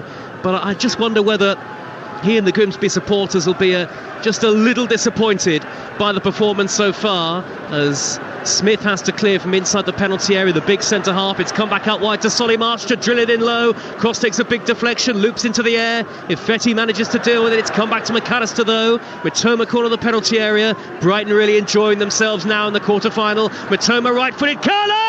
Just beyond the post. We were right behind it, skipped infield, rolled it along the turf. Crocombe stuck out a left arm, didn't get any contact on it, just wide. Here's Scott Minter. We were right behind it, weren't we? And that man Mitoma again, he comes inside in between two players and takes the shot early. Crocombe has no chance. He's just a nightmare to play against, coming inside in the way that Solly March does on the other side as well. He's very, very unlucky. Crocombe might well feel he would have had it covered, but I'm not so sure. Well, look, what I would say in answer to what would the Grimsby fans be thinking? I mean, let's put a bit of perspective in this. This is a team that's fighting for a Champions League place in the Premier League, up against the mid-table League 2 side. They're giving absolutely everything out there, and again, we can turn around and say, well, OK, well, let's go for it. Well, how do you go for it? You've got to get the ball first. And it's a struggle to do that. There's 4,600 supporters will go home proud of their side, whatever happens today. Yeah, and rightly so, given their achievements. Absolutely, whatever the score, they should be absolutely proud of their team. What I would say is, when they do get the ball, can they look forward a little bit more? Can they try and get numbers around McAtee? Undav has threaded it through the middle. There's a chance on here for March. Round the goalkeeper, Ferguson taps it in. It's 2 for Evan Ferguson. It's 3 for Brighton. They are roaring to Wembley. And the FA Cup semi-finals. Lovely ball. Grimsby cut apart down the middle. March took it round the goalkeeper. Simplest of tasks to lay it square to Ferguson to tap into an empty net. VAR will check it, but as it stands, it's Brighton 3, Grimsby Town 0. And there might be an offside against March in the build-up. This is a close one, as Ferguson most definitely is not offside, but I wonder whether March is. Maybe just a shoulder or something like that. Only inches in it, but you're either offside or you're not. And the referee's assistant has given it as offside, so VAR checking it now. Well, if it does count, it would well and truly be game over. But as VAR continues that check, the electronic scoreboards at either end of the ground have been lit up to let the spectators know what's going on. And the way both sets of players are setting up here, it looks like this goal is going to be disallowed. You'll hear a big cheer from the away end to the right. Grimsby fans hopping up and down, waving their black and white scarves, and some of those inflatable fish up into the air again as well. It's been an incredible FA Cup journey for Grimsby. A first quarter-final for them in 84 years. and the first fourth-tier side to reach this stage since 1990. So you really can't underestimate what they've achieved in getting this far. Let's see what happens with this disallowed goal, or potentially disallowed goal. If it counts, Brighton will be 3-0 up. If it's disallowed, then Grimsby maybe still have a slender little bit of hope. And indeed, the goal has been disallowed. It's offside against March. A free kick to Grimsby. Brighton 2, Grimsby 0, then the latest score. We'll be off to Old Trafford once we're done here for exclusive commentary of Manchester United against Fulham in the quarter-finals of the FA Cup. Jim Proudfoot will be your commentator, and Jim has the team news. Hey Joe, Manchester United make 4 changes to the side that won at Betis. Casemiro suspended, Malacia, Fred and Pellistri miss out. Recalls for Shaw, McTominay, Sabitzer and Sancho. And Anthony returns to the bench after illness. Fulham are at full strength. They bring Diop in for Tosin, Willian's back from injury and Palhinha from suspension. So Solomon and Lukic drop to the bench. And it's live and exclusive for National Radio here on Talksport with a 4:30 kickoff. And here at 2-0 to Brighton, Grimsby have just had their best chance of the game so far. James McAtee didn't get enough effort behind that left-footed lob. He tried to chip it over the goalkeeper Sanchez. Relatively routine save, Scott Minto, but a warning for Brighton at 2-0 ahead. Yeah, best chance, only chance I think it's been so far, certainly on target. But he was through, and he was stretching, and he wasn't able to get a good connection on it. Sanchez was a little bit in no man's land, made the save. I'll tell you what, that's what I'm talking about. If they can try and do that and get themselves into that position. Next goal, absolutely crucial. We obviously would love to see Grimsby get it, but we also have to be careful, or Grimsby have to be careful. You're talking about going for it. As the ball is lofted high up the middle towards McAtee. Can he get there in front of Webster? Webster does well. McAtee trying to slide in to win it back again, and he's won a corner actually there. Sliding in to try and regain possession. He must have hit the shins of Webster and rebounded behind. It's a Grimsby corner, their first of the game, in front of 4,600 inflatable fish-waving supporters. And that's what they need to be doing. Sometimes knock the ball along, try and get the flick on, but get numbers around it. And McAtee's certainly making a nuisance of himself since he's come on. They're holding those fish up into the air, waving their arms up into the sky, the Grimsby supporters. We've had just under an hour of play. Now the referee's come across to the near side touchline, Jared Gillett, so there's a delay to the taking of this corner, and there's a conversation going on between the fourth official and a couple of others on this near side, and he's having a word with Jared Gillett, is the fourth official Simon Hooper.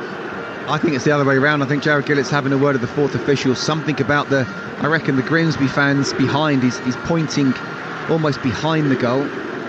Well, there's a couple of little objects that have ended up on the edge of the pitch. There was an inflatable ball in the first half. I think most of it is pretty good-natured. Absolutely. Keep an eye on those fish flying around. Corner though to Grimsby. Well, they're 2-0 down in this quarter-final tie, the League Two team. Remember, they were in the National League this time last year before achieving promotion via the playoffs. Can they get themselves back into the tie here? Glennon is standing over the ball. And Hunt came short, but Glennon is going to whip this in high and left-footed. Up goes Robert Sanchez, who makes an easy take. Goal at the Emirates in the Premier League, Alex Crook.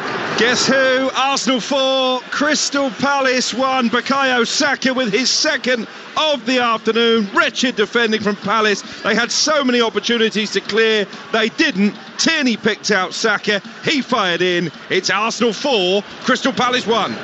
Still Brighton 2, Grimsby 0 here. Moises Caicedo is down and injured inside the Brighton penalty area. So let's go to Reading in the Women's FA Cup quarter-finals, where there's been a goal there. Charlotte Richardson. It's Reading 1, Chelsea 3. Consolation goal, the start of a dramatic comeback. Regardless, this was a fine turn and finish from Sane Trossard. She outmuscled Millie Bright, which is no easy feat, and smashed the ball home. She has got Reading a comeback goal. It's Reading 1, Chelsea 3. It remains Birmingham 0, Brighton Women 2 in the other FA Cup quarter-final underway at the moment. Later, Aston Villa take on Manchester City. Earlier, Manchester United through to the semi-finals for the first time after beating Lewis by 3-1. Caicedo still being treated inside the Brighton 6-yard box in front of those Grimsby supporters, and there are two physios across here Scott Minto, and we wait to see whether Caicedo will be able to carry on. But for Grimsby, some real encouragement in the last few minutes. Absolutely, and McAtee has made a difference since he's come on, hasn't he? And when they've got the ball a little bit longer, got the flick on, got numbers around, and that's what I was saying, what they need to try and do to step it up. 1-0, you're still in the game. 2-0, you have to really go for it. But when you do go for it, like we saw just a couple of minutes ago, Brighton are very capable of 2, 3, 4 passes, and suddenly they're in on goal. It's such a balance, but there's no point going out, as you say, with the whimper, and I'm not suggesting they are. They are trying to step it up, but it's easier said than done against a side that's got so much more class. Caicedo back onto his feet and will be able to carry on. We've just seen a shot of Roberto De Zerbi in a Brighton baseball cap watching the game from the stands. It must be difficult for a manager not to be able to be on the touchline, Scott. Yeah, he looks pretty cool though, doesn't he? Pretty calm. Well, he always does. Well, he looks always cool. Yes, he's not always calm. Yes, but his today, energy on the touchline. Absolutely, but today he can sit back and enjoy, really. He has suggested, actually, De Zerbi, he might have to just adjust his behaviour on the touchline, shall we say, calm it down a bit. I think the fans love it, don't they? But there's no point in him getting in trouble with the authorities all the time if that's the case. There's such a fine balance, and I can only imagine the stresses going through a manager when you train all week, you want them to do certain things, and suddenly something happens, whether it's a bad refereeing decision or even a mistake from your own team. It's not an easy job. It's the second touchline ban that he's had. Brighton in possession with Alexis McAllister midway inside the Grimsby half, strokes it square to the right, and Webster in front of nearly 32,000 here at the Amex again, with the floodlights on. March whips in a left-footed cross, headed away by Smith, only as far as Ferguson, edge of the penalty area, smuggled away by Clifton upfield for Grimsby. One back by Dunk, who steers it immediately to the left wing, and Mitoma level with the edge of the penalty area, infield to McAllister. McAllister with his back to goal, holds it up well. Grimsby have got just about everybody in pink back behind the ball here. The third goal for Brighton would wrap the game up well and truly, as Dunk dinks it up the middle, and that's easy for Crocombe. And now we have real seagulls flying overhead as the ball is booted upfield by Crocombe, the goalkeeper, and Dunk sliding in to half intercept out of play for a Grimsby throw. They're looking at the inflatable fish and thinking, I love some of that. They're not quite realising the truth behind it. That's true, that's very true. The Brighton fans are thoroughly enjoying it, as are the Grimsby Town supporters after that long trip down here to the south coast. Here is Otis Khan for them, left wing position, but the flag is up. Frustration for those away fans now. I wonder how long it will be before we see further substitutions as we tick towards the final quarter of the game. Manchester United against Fulham to come. We'll bring you the FA Cup semi-final draw on Talksport as well, and then next week on the international break we'll have both Euro 2024 England qualifiers at Italy on Thursday night. We'll have a team live in the stadium for that game of Adrian Durham, Jim Proudfoot and Stuart Pearce, and then this time next week England against Ukraine live from Wembley Stadium. Here is Mitoma, orange boots on, speeding down the left-hand side, taking on Effetti, leaving him for dead, burst into the penalty area, tripped by Effetti. The referee has a long look at it and says no penalty. Well, I have to say, that looked every inch of spot kick on first glance. Well, I've got to be honest with you, Joe, I think that's the right decision at first glance. I mean, he's just a horrible player to play against, and pure pace as well. Effetti's quick. There is, without no doubt at all, there is contact, but is there enough contact? I think once he's got that push and he's gone past him, he's realised he's gone down. But let's look at it again in terms of the replay. That he's got his arm on his shoulder, but I don't think there's enough contact to go down. But do you know what? If you disagree with me, I would understand that as well. It's one of those, it could have gone either way, but I think it wasn't a penalty. I'm definitely wrong, because VAR haven't even bothered to check it. And actually, that doesn't mean you're wrong, Joe. Looking at it again, you're absolutely right. Corner to Brighton, fourth the game for them. Whipped in high by Gross to the far post, headed down. Webster off the bar. Grimsby smuggle it away. It'll come down to the near side, and Gross. Webster so close to a third, but Grimsby survive and they get a free kick. Still in the game, aren't they? Just. Again, from a set piece, you can't be giving away goals against the big teams on a set piece, but they very nearly did. Great ball to the far post, and it's Solly March who wins it at the far post. Ball comes back, hits the crossbar. And yeah, Brighton look like they are wanting to really finish this game. Adam Webster unlucky there. Brighton 2, Grimsby 0 in the FA Cup quarter-finals, live on Talksport with Carling, the official beer partner of the Emirates FA Cup. 18 plus, please drink responsibly. Into the final quarter of the game we go. Forward by Waterfall, the Grimsby skipper. It's misjudged by Colwell, but lurking behind him was Dunk, who's able to head clear the Brighton captain. It's dropped in the middle of midfield for Holohan. Plays it back now to Niall Mayer. Mayer's pass threaded towards the left. That's got to be a foul on Glennon, and it is. The free kick to Grimsby in their left-back position. I'm sure Paul Hurst will get more and more men committed further forward as this second half draws towards a close. They're 2 goals behind, so they might as well give it everything in an attacking sense now. In fairness to Grimsby, they've frustrated Brighton for large periods of this match, but ultimately it looks like that Premier League quality is going to be too much. No, absolutely, and we knew that at the start. I mean, let's be fair, if it stays like this at 2-0, I think that's a great result for Grimsby in many ways, because Brighton are that much of a better side.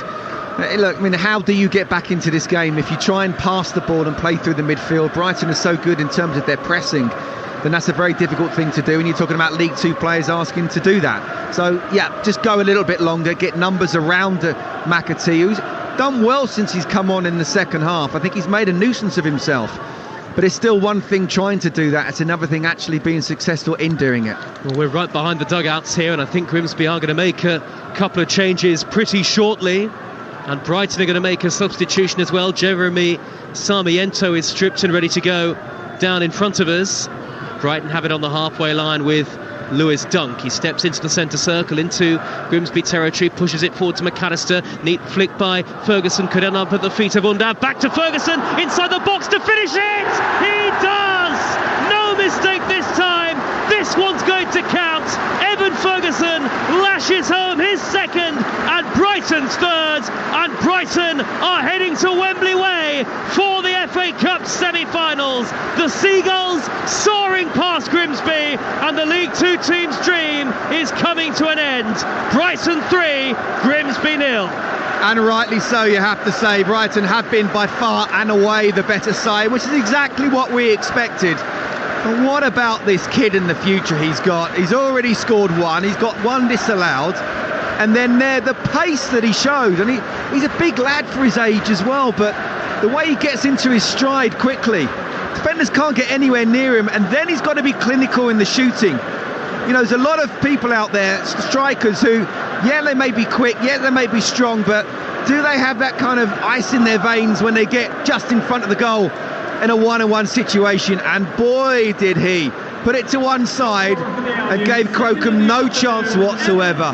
Slided it into the far corner, or the near corner where he was, and that's a fantastic finish. Oh, he's going to be some player. He already is some player, the 18-year-old.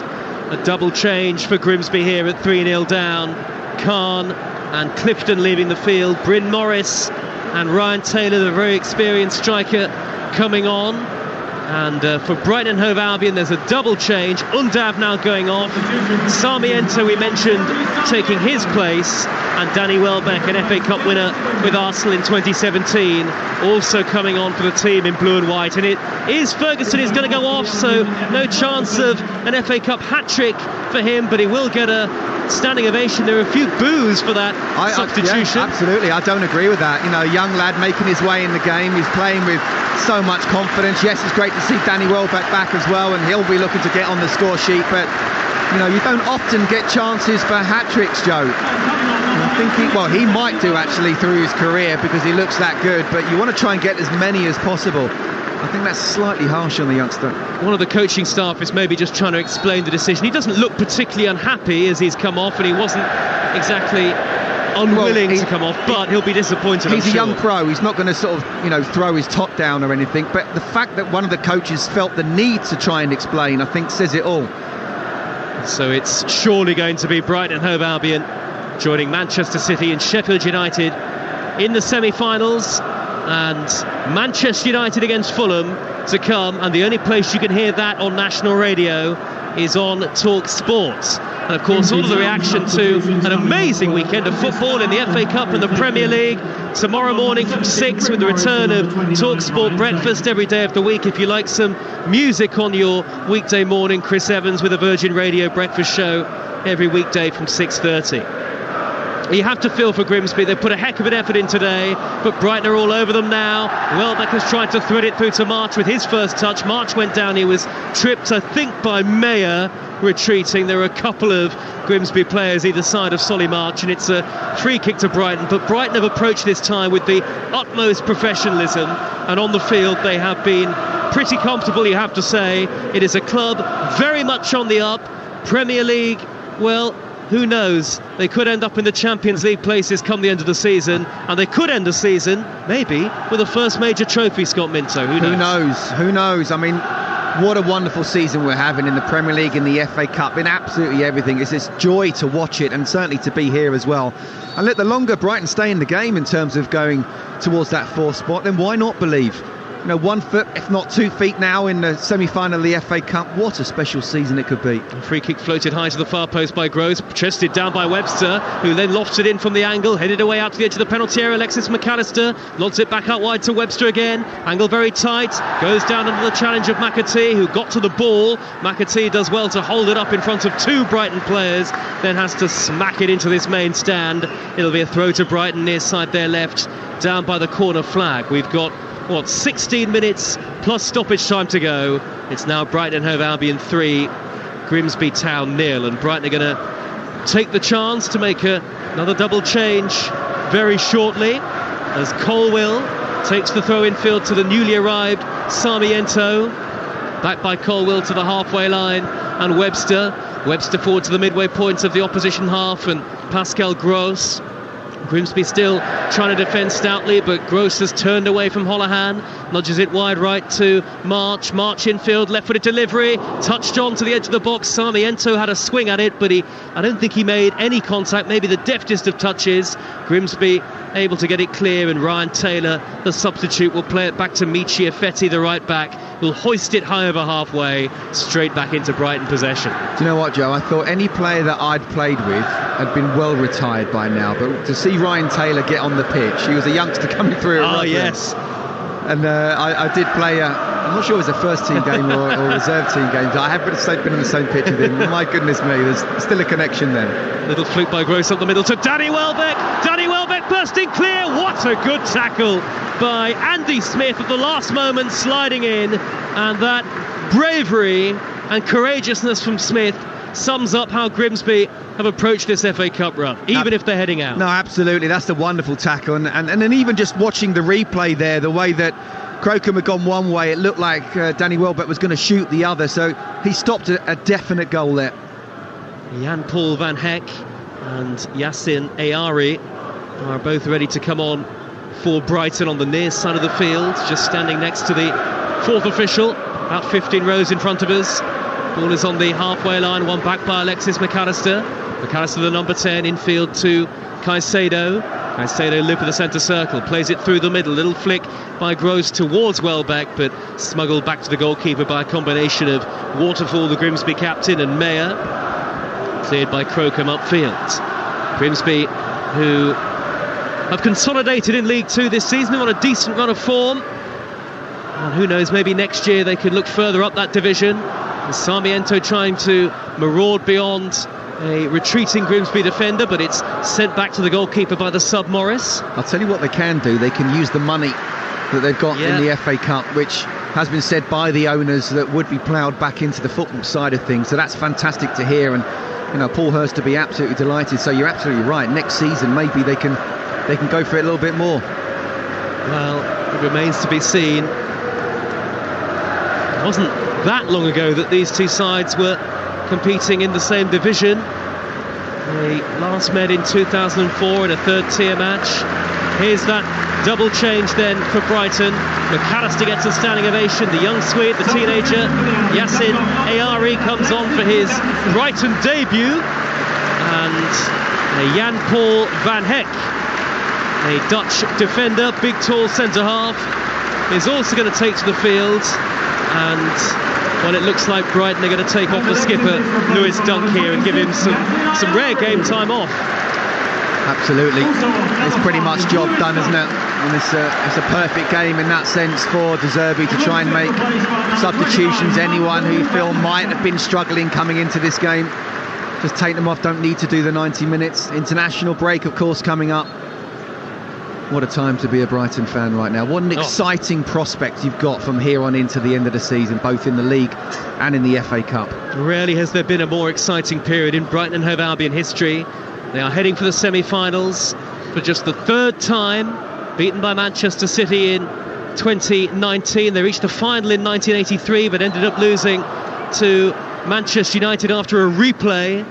The original game was that famous and Smith must score match when Brighton had the chance to win it at the old Wembley, but didn't. Who knows what could happen, though, for them this season. I think they got Sheffield United in Sheffield Wednesday in the semi-final. Who knows if they get Sheffield United this time We'll around. see. We'll bring you the draw on Talksport shortly. Caicedo edge of the box, stinks it in. Oh, and the attempt at an overhead kick by the newly arrived Ayari would have been his first touch in a Brighton shirt from 6 yards out, but in the end he didn't make any contact with it. Did he say his debut as well? It's his debut. So his first touch for the club could have been an overhead kick in the top corner. In the FA Cup quarter-final. That would have been What amazing. was your first touch like? In the FA Cup? I can't, oh my goodness, you're going back far there. On debut. Actually, I did make my debut, my full league professional debut for Charlton at the Old Den. And I went in late after 2 minutes on Terry Hurlock. Now, I somehow lived to tell the tale, but let me tell you, Rhino Keith Stevens came in at me hip high, and I had stud marks for 18 months on my hip. It was a badge of honour. I bet. Especially at a place like the Old Den. 17-year-old scrawny kid going in late on Terry Hurlock. Forward by Glennon for Grimsby over the head of Taylor, and out of play for a goal kick. Scott Minto with us for commentary today. Brighton lead 3-0, and we've got just over 10 minutes to go. Sheffield United 3-2 winners over Blackburn earlier, live on Talksport 2. Manchester City we know already through after beating Burnley 6-0 yesterday. Manchester United against Fulham live on Talksport coming next. Don't go anywhere. In the Championship earlier, Swansea beat Bristol City by 2-0. In the Women's FA Cup quarter-finals, Manchester United winners at Lewis earlier. Brighton women and Chelsea women both ahead in their 2 o'clock kick-offs. Those are nearly done. Aston Villa against Manchester City comes later.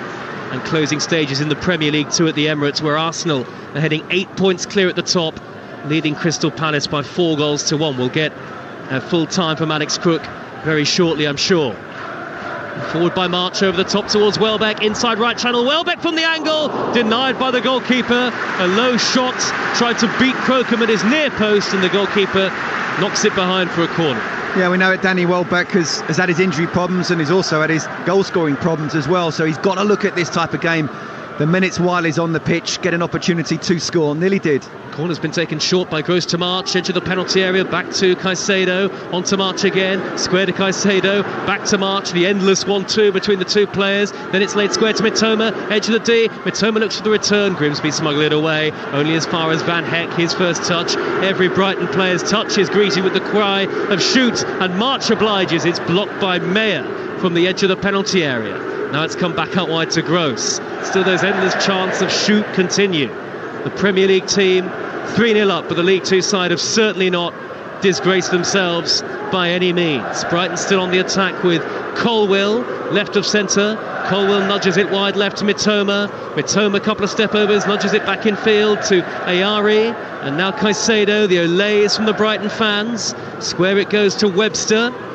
Webster holds it up on the far side, the right. He's got Caicedo standing square. Grimsby with 10 really behind the ball here.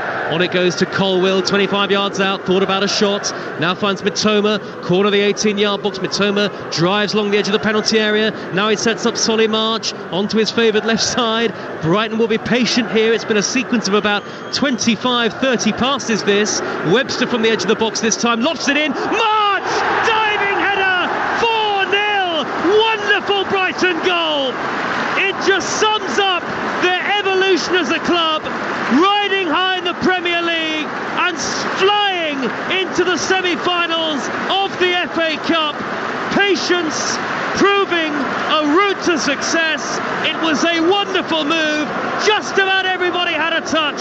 And then it was Solly March, the local boy, born in Eastbourne, to nod it beyond the goalkeeper and confirm that Brighton are into the last four. Brighton 4, Grimsby Town 0. And do you know what? That's about right in terms of the scoreline. They've been absolutely dominant. Sometimes in the first half, almost just taking the foot off the gas, going to second gear, but they stepped it up in the second half. Evan Ferguson, well, I mean, what a talent he is, but that goal there, I think, epitomises what Brighton are all about. Technical, 1-2 touch passing, not forcing it when they don't need to. Centre-backs being involved in the play going forward as well. But then the pass coming at the right time, really good run, great cross. He doesn't score too many goals with his head, does he? But 4-0, and fully deserved. Right, let's get full time in the Premier League at the Emirates. Talksport's Alex Crook. It's finished Arsenal 4, Crystal Palace 1. A real party mood here as the Gunners make it 6 straight Premier League wins to go 8 points clear at the top. They were purring from the minute Gabriel Martinelli opened the scoring with a low left foot shot on 28 minutes. The excellent Bukayo Saka doubled that lead 2 minutes before half time. Granit Xhaka poked him for 3-0 10 minutes into the second half before Jeffrey Schlupp reduced the arrears with Palace's first goal in 7 hours. There was still time for Saka to put the icing on the cake with the fourth. 16 minutes from time. No European hangover here. It's finished Arsenal 4, Crystal Palace 1. Thanks, Alex.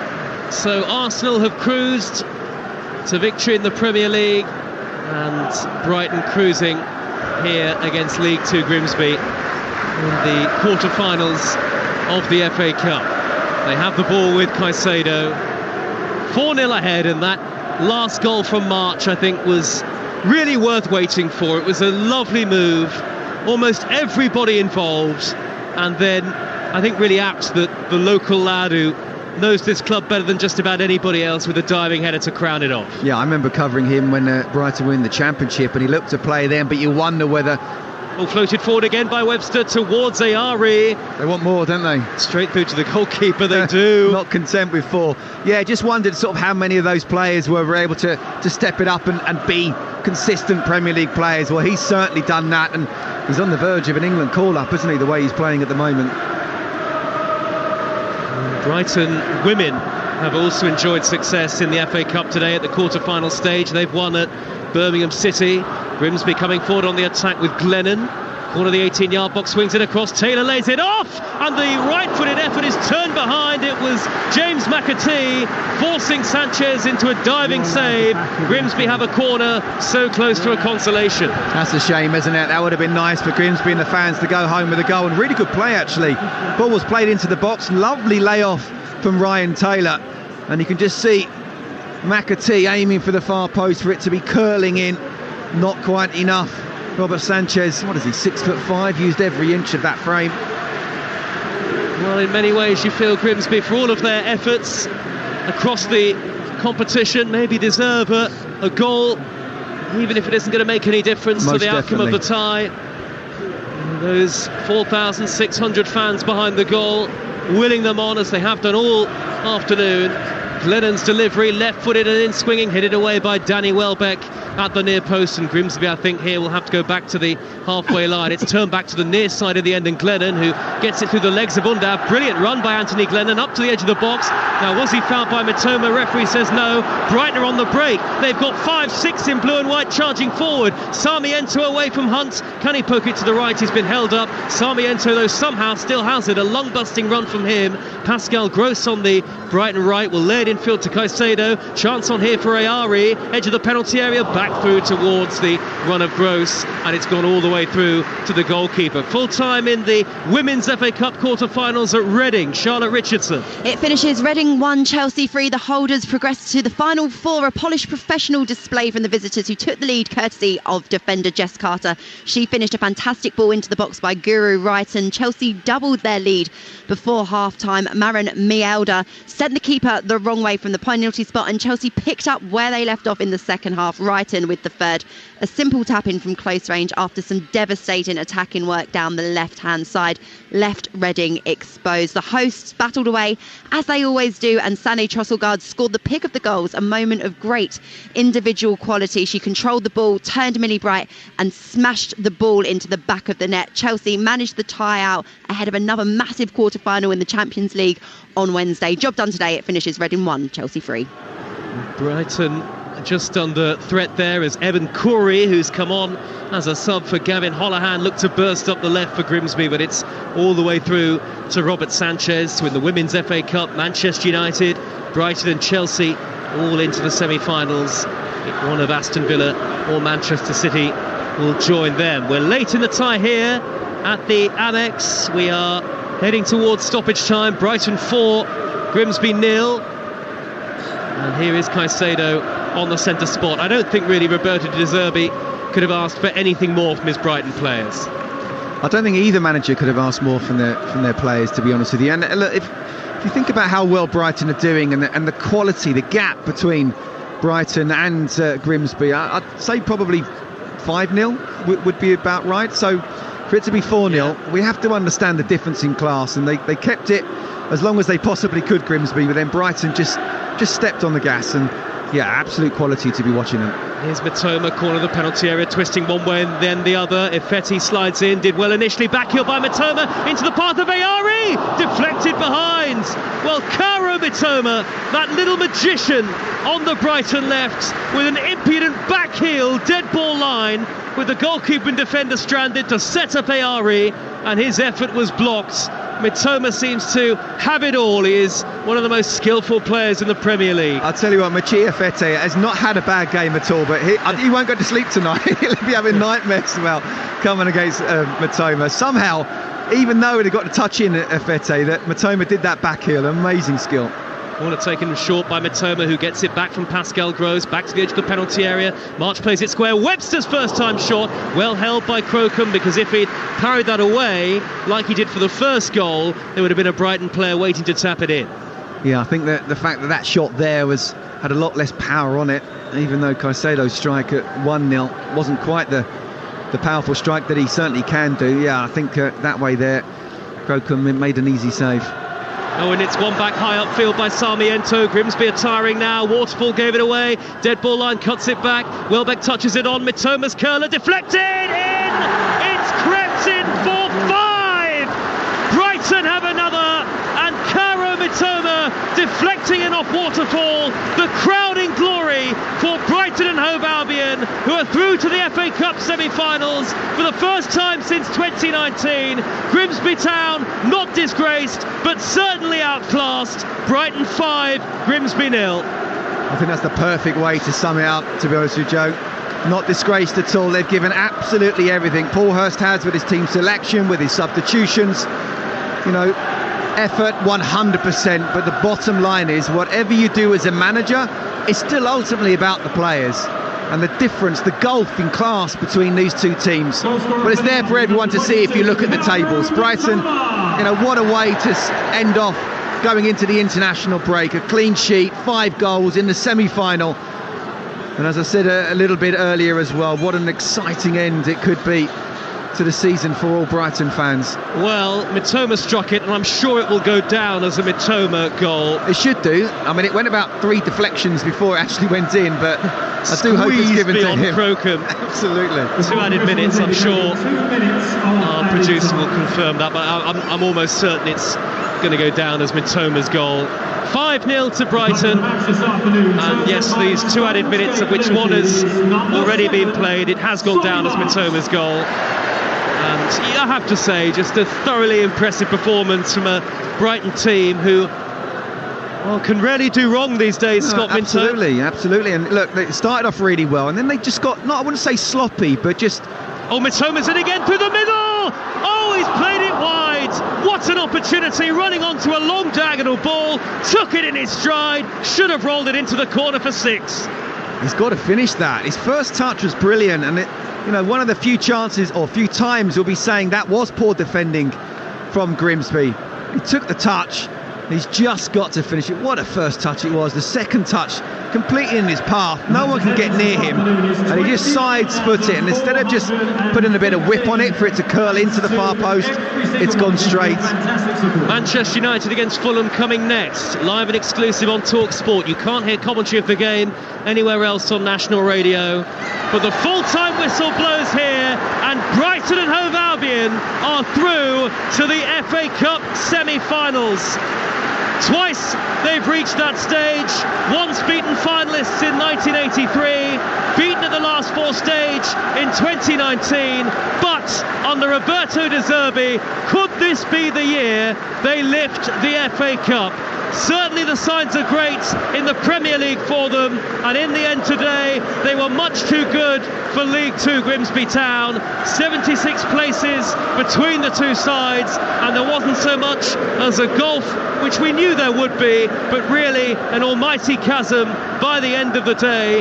Brighton and Hove Albion have never won a major trophy, but who knows whether 2023 could end up being their year. You have to give credit to Grimsby Town, superb throughout a remarkable FA Cup run that began as long ago as early November. They've kept that run going, had some great shocks and wonderful moments along the way. They did their team proud this afternoon in front of 4,600 jubilant travelling supporters, but ultimately, though they were not disgraced, they were outclassed.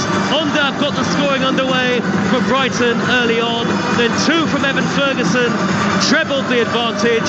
Solly Marks made it four with a fine diving header before Kaoru Mitoma, right at the end, added the icing to a thoroughly deserved quarter-final victory. There are plastic seagulls flying high above the heads of many of the Brighton supporters left in the stadium. Brighton go through. They have beaten Grimsby Town by 5-0.